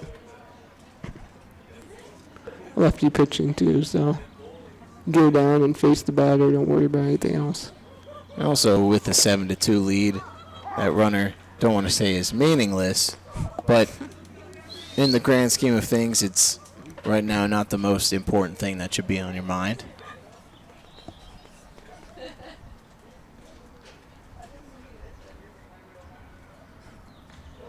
The 2-2 pitch, another fastball that misses high and inside. Runner jogging down to second. He thought it was ball 4. And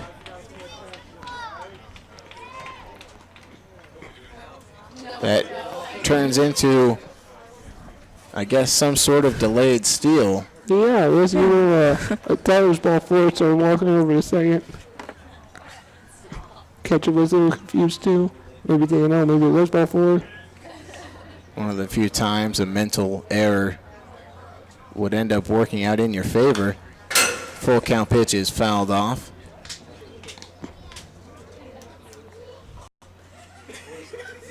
So runner on second, 2 outs for the Barons.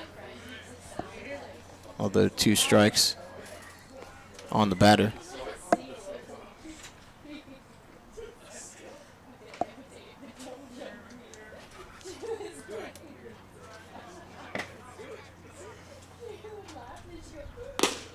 Fastball gets him looking, strike 3.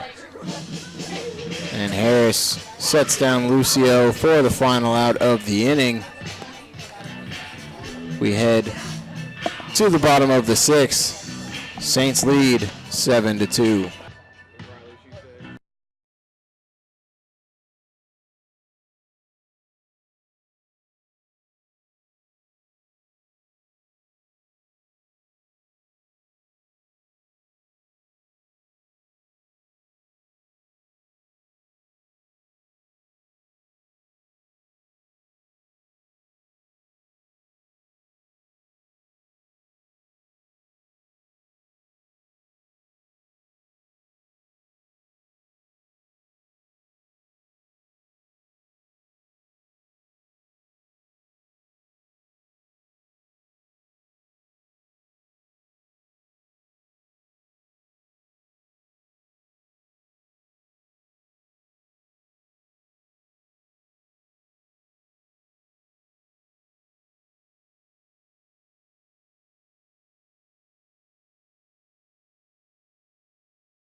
number 2. Anthony Forte, Evan Russell, and Drew Cowley, the top three in the Saints lineup, leading things off in the bottom of the 6th. Forte 0 for 2, has struck out and lined out, but he also has a sacrifice fly. Yeah, we talked about All-Stars. Anthony Forte recently making a case for his All-Star bid. 362 batting average, 1 home run. Did he have the grand slam? No. He had a home run to right field once, though. The grand slams have come from Pete Durkee and David Reyna. That's right. But still, 47 at-bats, 362 batting average. Just as much of a chance. The only thing is I think might not have had enough plate appearances and games under his belt in the season as he came in about a week and a half late. Line smash, but right at first base. And Forte, who got about 2 steps out of the batter's box before that ball was out, Number 8, Evan has to walk Russell. back, 1 out. Number One of 8. those unlucky situations. Squared up pretty well on the ball, right out the fielder. Those are definitely frustrating. Like you said, like, oh, I hit the ball hard and then it just goes straight. Yeah, it's obviously Blank too. hard, but you can't really be mad at yourself for that, Yeah. you know? Made good contact. That's all you can ask for. When I was playing club baseball, one of the coaches would always tell me that he doesn't like to look at batting average. He likes to see really whether you're hitting the ball hard or not, because a lot of times, coaches at the next level, they see that you're squaring up baseballs even though you might not have the batting average. Those are going to end up translating to hits, whereas someone who may be hitting a little bit higher than you but really only looping in base hits, he might not translate. Yeah, four line outs to center field, or 4 for 4 on 4 bunt singles.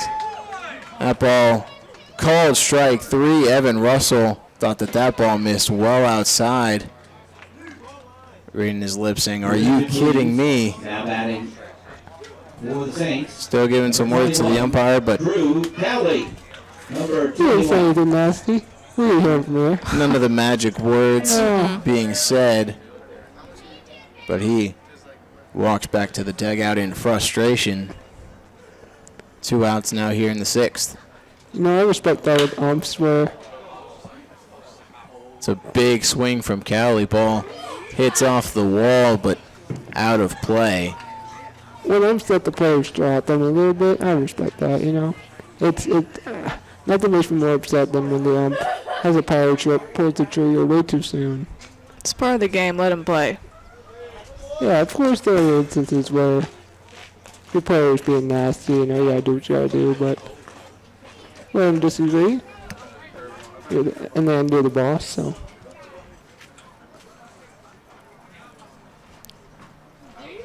So it's a 1-1 count to Cowley as Appleby wants a new baseball. Cowley is 2 for 3, but has reached base in all 3 plate appearances, has 2 singles and then reached on an error. One of 5 Saints batting over 300. I was saying at the beginning of the broadcast, he's really taken advantage of being able to get all that consistent playing time. Wasn't playing every day at the start of the season, but with Oscar Serratos, Justin Watari, and Morgan Allen all going down, he's been getting pretty much every single start at short.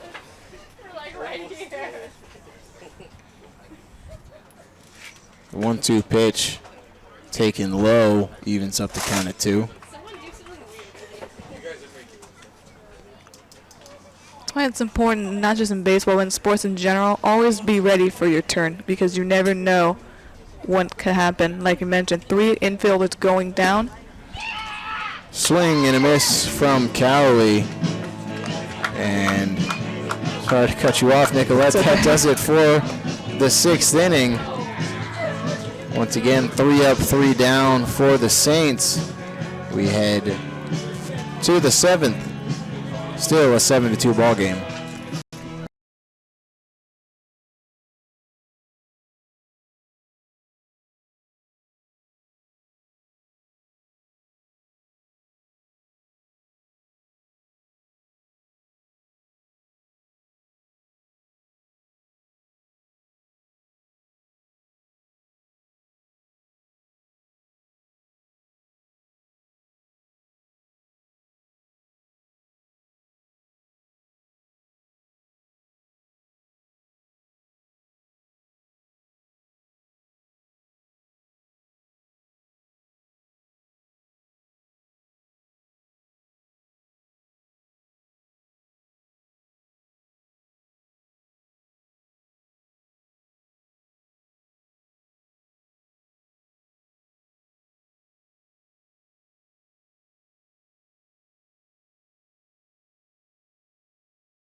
and Kendall Pettis, the bottom third of the order for the Barons, are getting things going.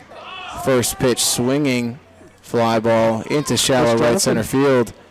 And that does drop into no man's land. Forte tried to dive and make a grab, but he comes up empty. And Pollock Now batting picks up a single. Barons, Yeah, it was a wild stop. number 10, Backed up on that. Jacob Shanks. Forte might have thought it was his ball. 10. Wild stop. Didn't give up, but realized that wasn't his to chase.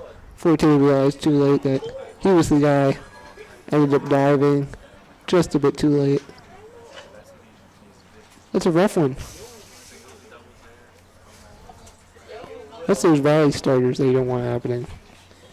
And that's also really frustrating on the mound when you get a batter to make weak contact, yet it still drops in. Can't let it get to your head, though. Got to bear down and get the next guy.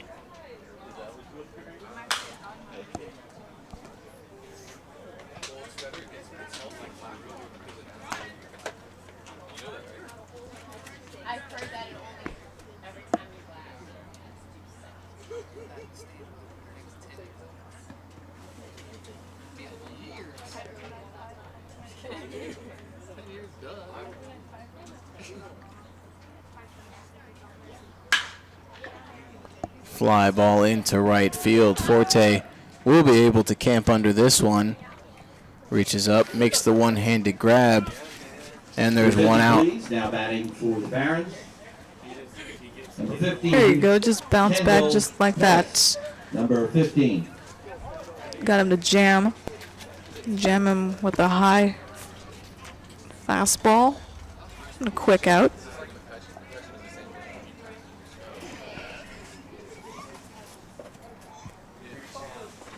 So we were talking about it before. The All-Star game is chopper to third. Gonzalez only play is to first. So it fires on and the ball is in time for the second out, but Pollock will move up to second. Now batting for the Barons. So it's All-Star week Trent Anderson. in both the Number Major 1. Leagues and the California Collegiate League. Talked about who might be potential All-Stars. Now tomorrow in the Major Leagues is the Home Run Derby. I don't know if there is a CCL I was about to Home say Run the same Derby. thing. I don't think so. I think there should be a There playoff. should be. I agree. And I think we can all agree one of the representatives, if there was, would have to be Andy Garriola. Stirrups Easily. and tight pants. Hey, Mr. Garriola. I would love to watch him in a home run derby. One of the leaders in the entire California Collegiate League in home runs, and we've also seen him in batting practice send quite a few over the wall. Over the 374, too, out and left. Definitely one of those players you want to stop what you're doing real quick. Check out BP. And with the Home Run Derby being tomorrow in the Major Leagues, who do you guys have? My pick is Vladimir Guerrero Jr. It's also my pick. I see you can't not pick him.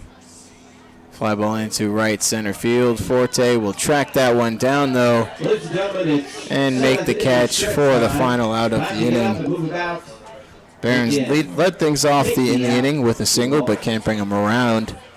It's stretch time at Jackie Robinson Memorial Field, and it's a 7-2 Saints lead.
Bottom of the seventh, Jackie Robinson Memorial Field. Thomas Lovato leading things off for the Saints, and the Barons going with the pitching change. Yuji Sakane taking the mound. Sakane with a decent workload on the season, 15 innings pitched. 7.8 ERA though. So the Saints definitely look to tack on against a guy like this. Looping curveball, misses high and outside to even up the count at one. So going back to last inning, talking about the home run derby, Nicolette, we didn't hear who your pick for the winner is. Matt Chapman. I'm kidding. Nah. Line drive down the left field line, just foul by inches. And Lovano will have to head back to the box and do it again. As I was saying, not Chapman. Sorry, A's fans, but I'll go with Vladimir Guerrero as well. Junior. Since I picked him, I'll say, if it's not him, I think Josh Bell is the second best chance. He hits him in the river over there at PNC. It's going to be fun to watch them go at it. Now, talking about Matt Chapman, he is taking place of Christian Yelich, who will no longer be a participant in the Derby, as he says he's got some. He's got a hurt back right now, probably from carrying that Brewers team. That's exactly right. You know, and I understand Yelich probably does not, in fact, have any injury, but doesn't want to mess anything up, which I get with the season he's having, how important he is. But you got to replace him with somebody else that's not Matt Chapman. I mean, Chapman, he does have 21 home runs on the season, but I feel like with the home run derby, you know, you got guys in there who can mash, and they're guys that you think of when someone says home run hitter. When someone says that, I don't immediately go to Matt Chapman. Line drive into center field, but that'll hang up, and Basil Williams Jr. will make the grab. 1 out. How many home runs does Guerrero have? He only has 8. Okay. So it brings me to my point. It's obviously not just who has the most home runs. I mean, it's about obviously Guerrero can hit him further than anyone in the league potentially, and fans want to see it. Right? No fan wants to watch Matt Chapman. No offense. Now, I was hoping someone to replace him, maybe a guy like Dan Vogelbach, a big hefty lefty from Seattle. Yeah, well, I don't know, Derek Dietrich. He knows how to celebrate a home run for sure. He's in a bit of a slump, but still, he's a guy you want to watch in a home run derby, whether you're a Reds fan or not. The rest of the home run derby lineup, so you have Matt Chapman and Vladimir Guerrero Jr. You also have Jock Peterson, Pete Alonso. I have Pete Alonso and Vladimir Guerrero Jr., the two rookies in my final round. You also have Alex Bregman, Carlos Santana, he's the hometown guy, and also Josh Bell and Ronald Acuna Jr. Check swing, but it's a called strike 3 regardless. Gonzalez not really happy. He's kind of sticking around in the box. It's a good pitch on that corner. Just for them. Number 14, Wyatt Stapp. Number 14. I can see Acuna Jr. making a run for his money. All I know is I want to see Guerrero. I want to see 500-foot nukes. That's all I want to see. Now, last year, Bregman was also in the Derby last year. And even though he was eliminated, I believe it was in the first round, pretty sure it was against Kyle Schwarber, who I had picking to win the Derby. Bregman scared me a bit with the home run derby because with the new format, it's a time limit. And even though some guys may hit moonshot after moonshot, the balls take longer to land. And Bregman was just peppering line drive home runs, you know, just a few rows up into the stands. And he's got the swing down for this new format. Yeah, we grew up on the 10-ounce rule, you know, and they changed it. I thought I wouldn't like it, but I don't hate it. It moves things along. It's pretty exciting. It keeps things exciting. Yeah.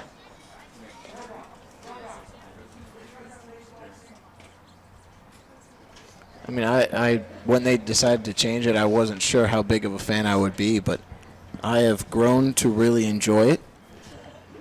The only problem I had with the 10 outs thing was in the case of Josh Hamilton, who even though without that 10 out rule that was in place, we wouldn't have seen the 28 home runs in one round, but at the same time, we wouldn't have seen him get burnt out because of those 28 home runs and end up not winning the championship.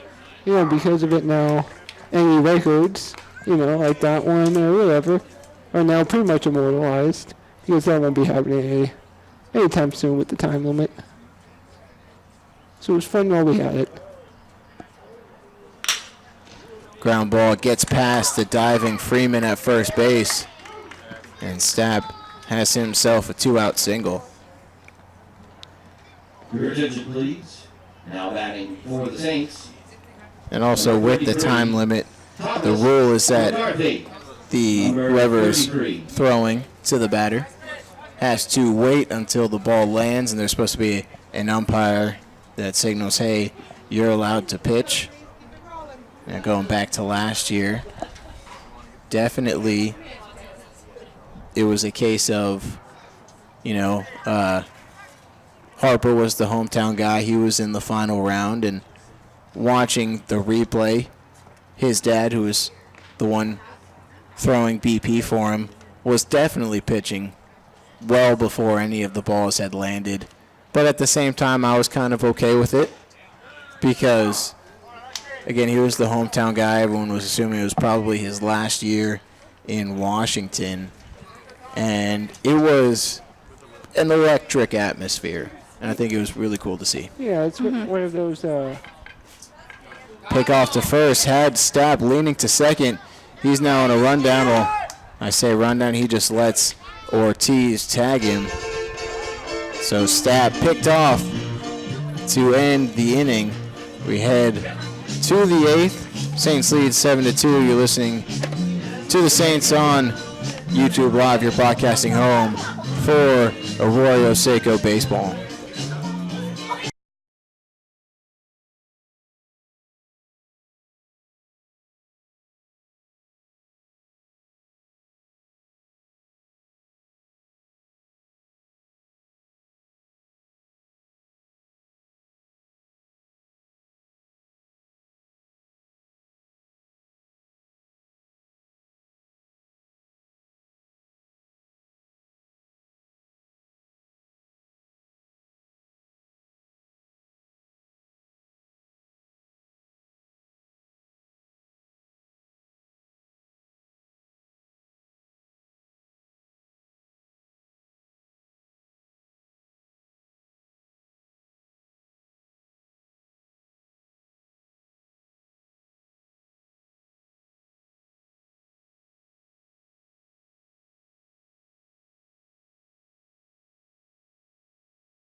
Eighth inning here at Jackie Robinson Memorial Field.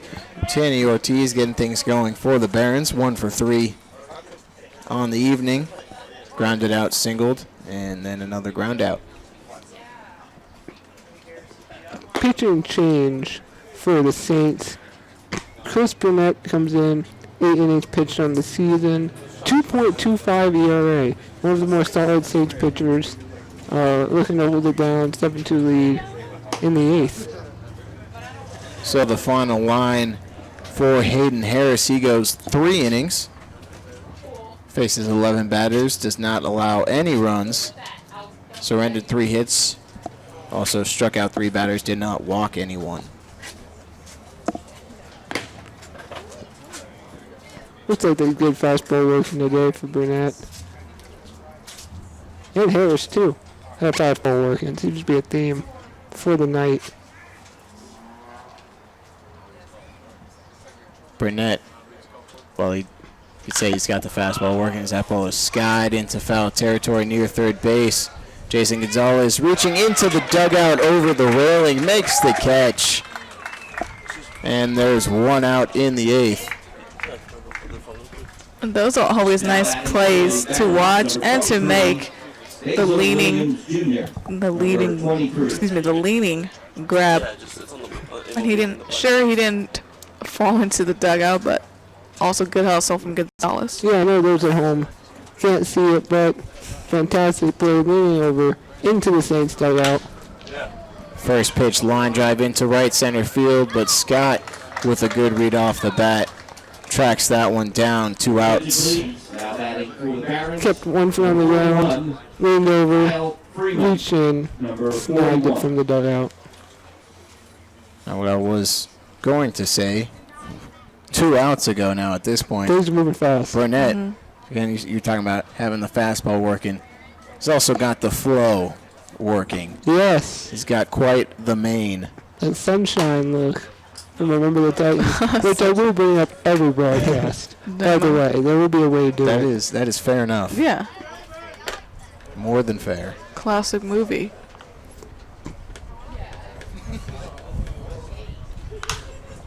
Pop up behind the plate. That'll get out of play. And disclaimer, 2001 movies are now considered classics.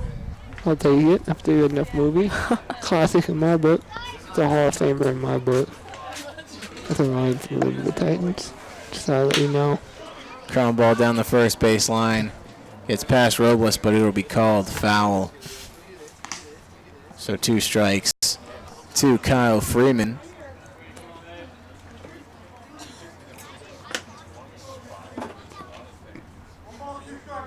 I think early 2000s movies can be considered classics.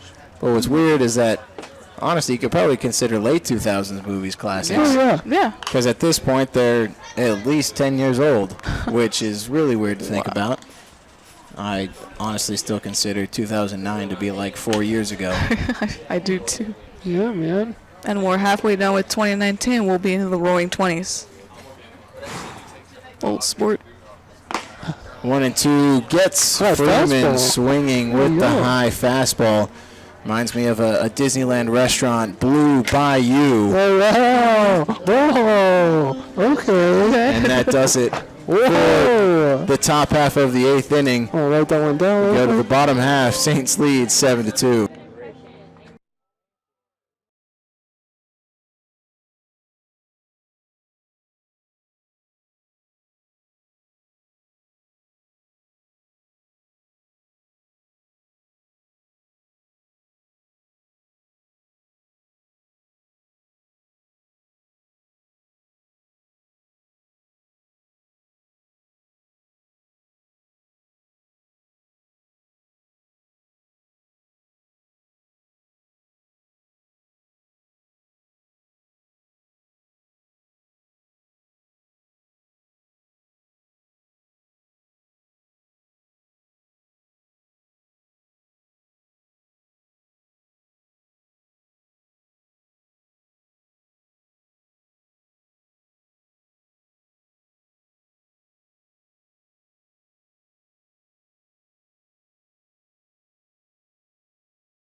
Bottom of the 8th inning, and there is a pitching change for the Barons. Sean Paquette in to relieve Sakane. Yeah, a new player out of Fullerton, 6'2", 210 lefty. I'm guessing they expect some power.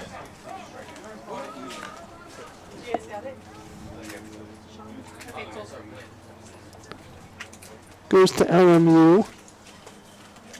Close by.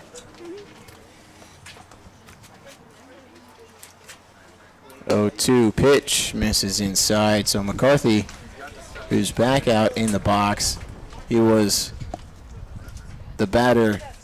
He was up at the plate when the last out of the 7th was made. That was when Stapp was picked off. Line drive to first base, but Kyle Freeman hardly has to move at all, and there's one out. Your attention, please. Now batting for the Saints, number 17, Tito Robles. Number 17. So Tito Robles in for his 4th plate appearance. You know, this is one of those times with a 5-run lead going into the top of the 9th. You hope the players don't get lackadaisical out there, you know. We've seen 5-run comebacks happen all the time. It'd be nice to tack on 1 or 2. And the first time these two teams squared off against each other, the Saints were down, I believe it was 5 going into the, was it 6? 5 or 6? Okay, so 6 going into the 9th. And they scored 5. And they had the tying run on base, on third base, but couldn't bring him around. Yeah, it was one of their pitchers, Aroldis Chapman, like, they threw absolute gas, but couldn't find the strike zone. Ended up striking at the side to get out of it, but the outcome was either a base hit or a strikeout, or a walk. 3-0 to Robles, and he works a 4-pitch walk. So the reason bringing that up is it's not out of the question that 5 runs can be scored in an inning. Saints have done it a few times. Yeah, several. Remember going back to the beginning of the season, scoring 6 runs in the first inning against Cal Lutheran. They scored 7 runs in an inning against the Oaks also last week. That was the first one we did, right? That was the first one that you joined on. What was it? 10 to 15 game? 10 something like that. to 15 game. Yet it wasn't as long as the next game, which was, I believe, 7 to 5. So it was almost a 4-hour game. Oh, yeah. Line drive right back at the dugout. Hits off the top, almost takes off the head of one of the coaches. Yeah, somehow dodged everyone down there, I think. Good thing. Keep your head no swivel down there.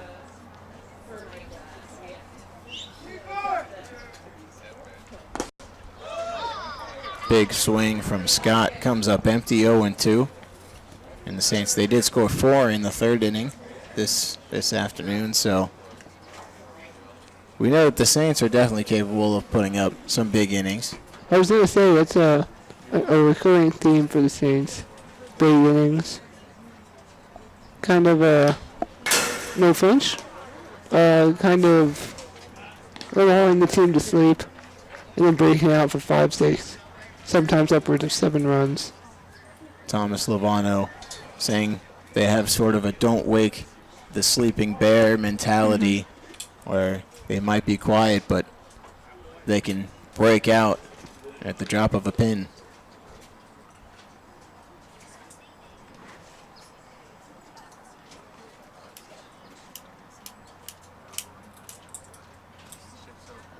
Oh, 2 fastball misses high and outside.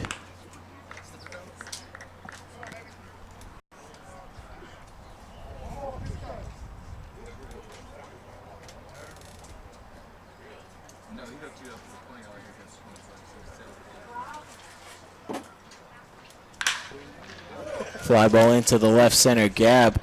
Williams shading so far over. Wow. Makes the catch basically in left field. Kendall Ewell was playing towards the line. I would say 99 out of 100 times, the center fielder does not catch a ball out there. I feel like if the outfielders are playing kind of normal depth, that could drop. Scott, as he went back to go grab his bat, was smiling and laughing about that one. One of those, would be a gapper any other day. Had him shaded perfectly. Again, center fielder shaded into left. Is behind the shortstop, if you're looking at the screen, just behind his his right shoulder. There's now 2 left fielders, no center fielder, and a right fielder. A big gap in the field for Anthony Forte. High fastball gets past Shanks, all the way to the backstop, and Robles moves on to second. I don't know if I've ever seen this outfield shift down the line pastors to get a double or even a triple. I feel like the only time the outfield may be shaded this way is if the right fielder was also playing a lot closer to center and it's a right-handed batter, the whole team playing the shift. But yeah, with this, a fly ball to center could be a routine out, turned into a double, maybe a triple. You get down the right field line, there's absolutely nobody. If it's hooked enough, you're looking at 3 bases, maybe an inside the Parker, if you're fast enough. a 2-1 fastball. Umpire rang him up, but it was only the second strike. Kind of realized it as he was giving the call. Yeah, he wants to throw it up.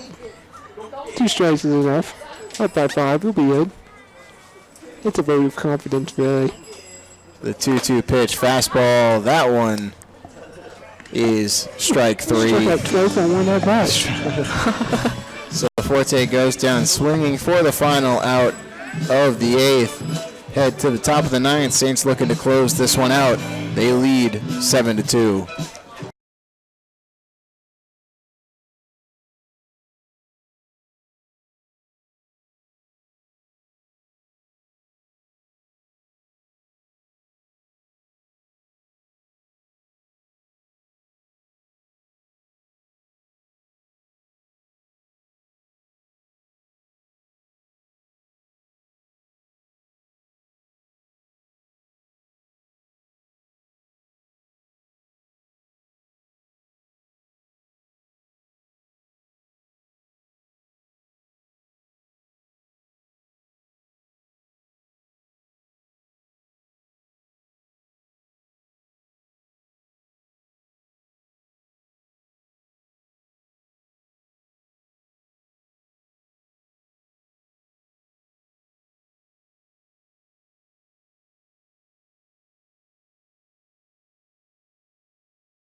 Top of the 9th inning, pitching change for the Saints as they send Grant Young out to the mound to hopefully close this one out.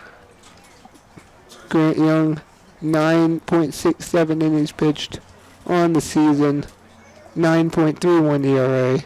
So about a run an inning. Luckily we're up by 5. Hopefully he'll bring that one down. First 2 pitches into Kendall Ewell are both strikes. 0-2. Curveball just misses the outside corner. Tried to backdoor him. Now, we thought last inning ringing up Forte on strike 2. We thought maybe he wanted to get out of here, but with that call. Not as true or happy as we thought. I do have to admit, though, the Barons uniforms might be my favorite in the CCL. Clean. Chopper to shortstop. Kelly fields a bad hop cleanly, though. Throwing on to first in time. And one out here to start the ninth. Yeah, we see so much trouble in the middle infield lately. Past few games. Good to see them bearing down. No errors for the Saints today. And that's been huge the last couple ball games. Now, last week, the Saturday and Sunday against Conejo and Orange County, as that curveball gets Lucio diving out of the box, and that lands right in the middle of the zone. The entire Saints dugout chirping after that one. A great pitch from Grant Young. That's a confident booster for Grant Young. Goes with another slider. Lucio held his ground, but came up empty on the swing. It's rather embarrassing for Lucio. I think come back out with another breaking ball. And that he does. Gets him rolling over. Sapp's going to have to make a quick play. Glove flip onto first base is in time. And there's 2 outs. Trying to get on Sports Center this late inning. Good play by Stapp and a good job by Robles extending out. Number 25. Now, quickly before this game is over, wanted to mention the errors. So the Saturday and Sunday last week against Conejo and Orange County, there were 10 errors in those 2 games. And then we're in the 2 midweek games against San Luis Obispo. We heard there was about 8 or 9 total errors in those 2 games combined. I was up there Wednesday's game. They had 6 that day. And then yesterday, I believe only 1 error. And then so far tonight, no errors. So a good turnaround in terms of defense for the Saints, and that's been huge. Yeah, definitely a key to the game as middle infield has been looking real good, especially right now in the ninth. Especially over Michael Collins. Line smash to third. That gets past Jason Gonzalez. Hard hit ball tried to reach out.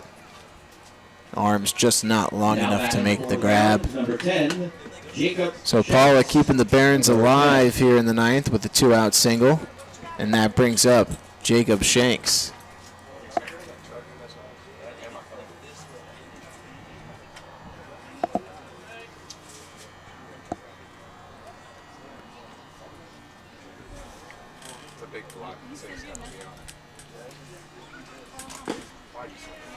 First pitch, swinging at that ball low and out of the zone.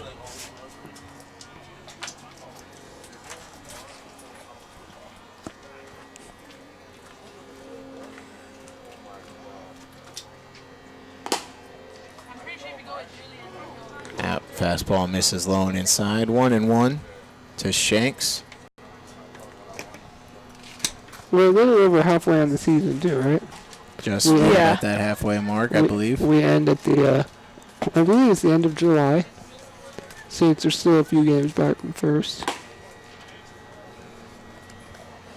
Now, the top 3 teams in terms of winning percentage will move on to the playoffs, and right now the Saints are in third place. They sit a game and a half above the San Luis Obispo Blues for that third place spot.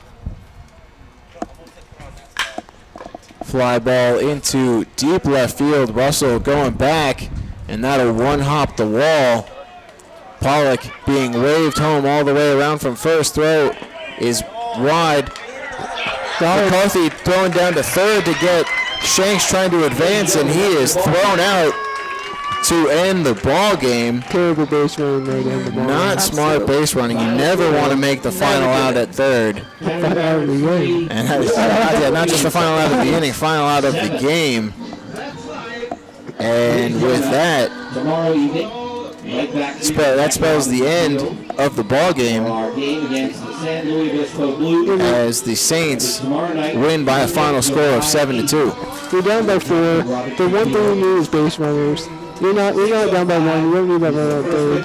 That was just something I talked to him after the game. I'm 100% sure of that. Thanks for supporting us. And especially if your manager is Ken Landro, definitely going to hear it from a World Series champ, former Dodger. So with the final score of 7-3, that last run coming out to score on the double from Shanks, and even though he ended up being thrown out, a good all-around performance from the Saints. They started off strong, scoring 7 in the first 3 innings, and that just put them off on the right foot. Yeah, the key for me on this game, besides the bats, which we always see from the Saints, like we mentioned, lack of errors. Consistent fielding, really kept them in the lead the entire game, kept them in the lead comfortably, which helped the pitchers then feel comfortable on the mound. Everyone did their job. Everyone felt good today. They also didn't walk a ton of batters as well, as throughout the season they've had trouble with walks as well. But again tonight, that wasn't the case, and like you guys have said, an overall good team win, pitching, fielding, and hitting. Well, Nicolay, you say didn't walk many batters. In fact, they didn't walk any batters today, which is a first, at least that I've seen No walks this and no season. errors. That's a first. That's a recipe for an easy 11 strikeouts, no walks, surrendered by this Saints pitching staff. Michael Garza came in. He allowed 2 earned runs in his 4 innings of work. Hayden Harris threw 3 shutout innings of relief. Then Chris Burnett came in, threw 1 shutout inning himself, and Grant Young, 1 inning. He did give up that 1 run, which also subsequently happened as the last play of the ball game. 11 Ks, I think that means everyone in attendance gets free pizza right tomorrow. I think that's what that means. All right, glad to hear it. And looking at the Saints offense, no one really, I would say, standing out too far above the rest, although Tito Robles picking up 2 RBIs, Jason Gonzalez picking up 2 hits and 3 at-bats. But again, just an all-around great performance from this Saints ball club.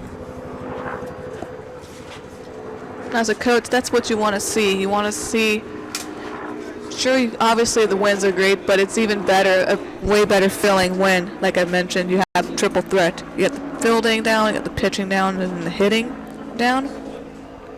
That's just a great overall win. And also, like you guys mentioned, it's kind of hard to give a player game to one person, but aside from Jason Gonzalez continuing to impress in his early CCL action, I want to give credit to the bottom third of the lineup. As going into tonight's game, the bottom third as of today's lineup struggled mightily throughout the season, but they initiated a lot of the run, not only the runs, but the sparks the Saints have. And when traditionally the Saints are normally better in the cleanup spot and the middle part of the lineup. Also, just a great overall game, but I'll give a little more credit to the bottom third for the day today. But like I've mentioned, like everyone here in this broadcast mentioned, just a great overall win. And when you can do all 3, pitch, run, and field, it's really the recipe for success. Can't get any better. The final line, so the Saints defeating the Academy Barons 7-3. The Barons 3 runs on 9 hits. They no errors and left 6 men on base. With the victory, the Saints improve to 13-11 in league play, 14-11 overall. Now on a little 2-game winning streak. The Barons now fall to 7-15, and they're on right now a 3-game losing skid. Tomorrow, there's more CCL action for the Saints. They will face off here against the San Luis Obispo Blues. First pitch at 6:05. Tuesday, everyone has a day off, and Wednesday, the California Collegiate League All-Star Game, that is at 7 o'clock, and that'll be held over at the Major League Baseball Academy out in Compton. Once again, Saints win by a final score of 7-3. I'd like to thank everyone made this broadcast possible. We'd like to also thank everyone for listening, and for Tyler Roop and Nicolette Rojo, I'm Mitchell Lefebvre. Good night, everyone.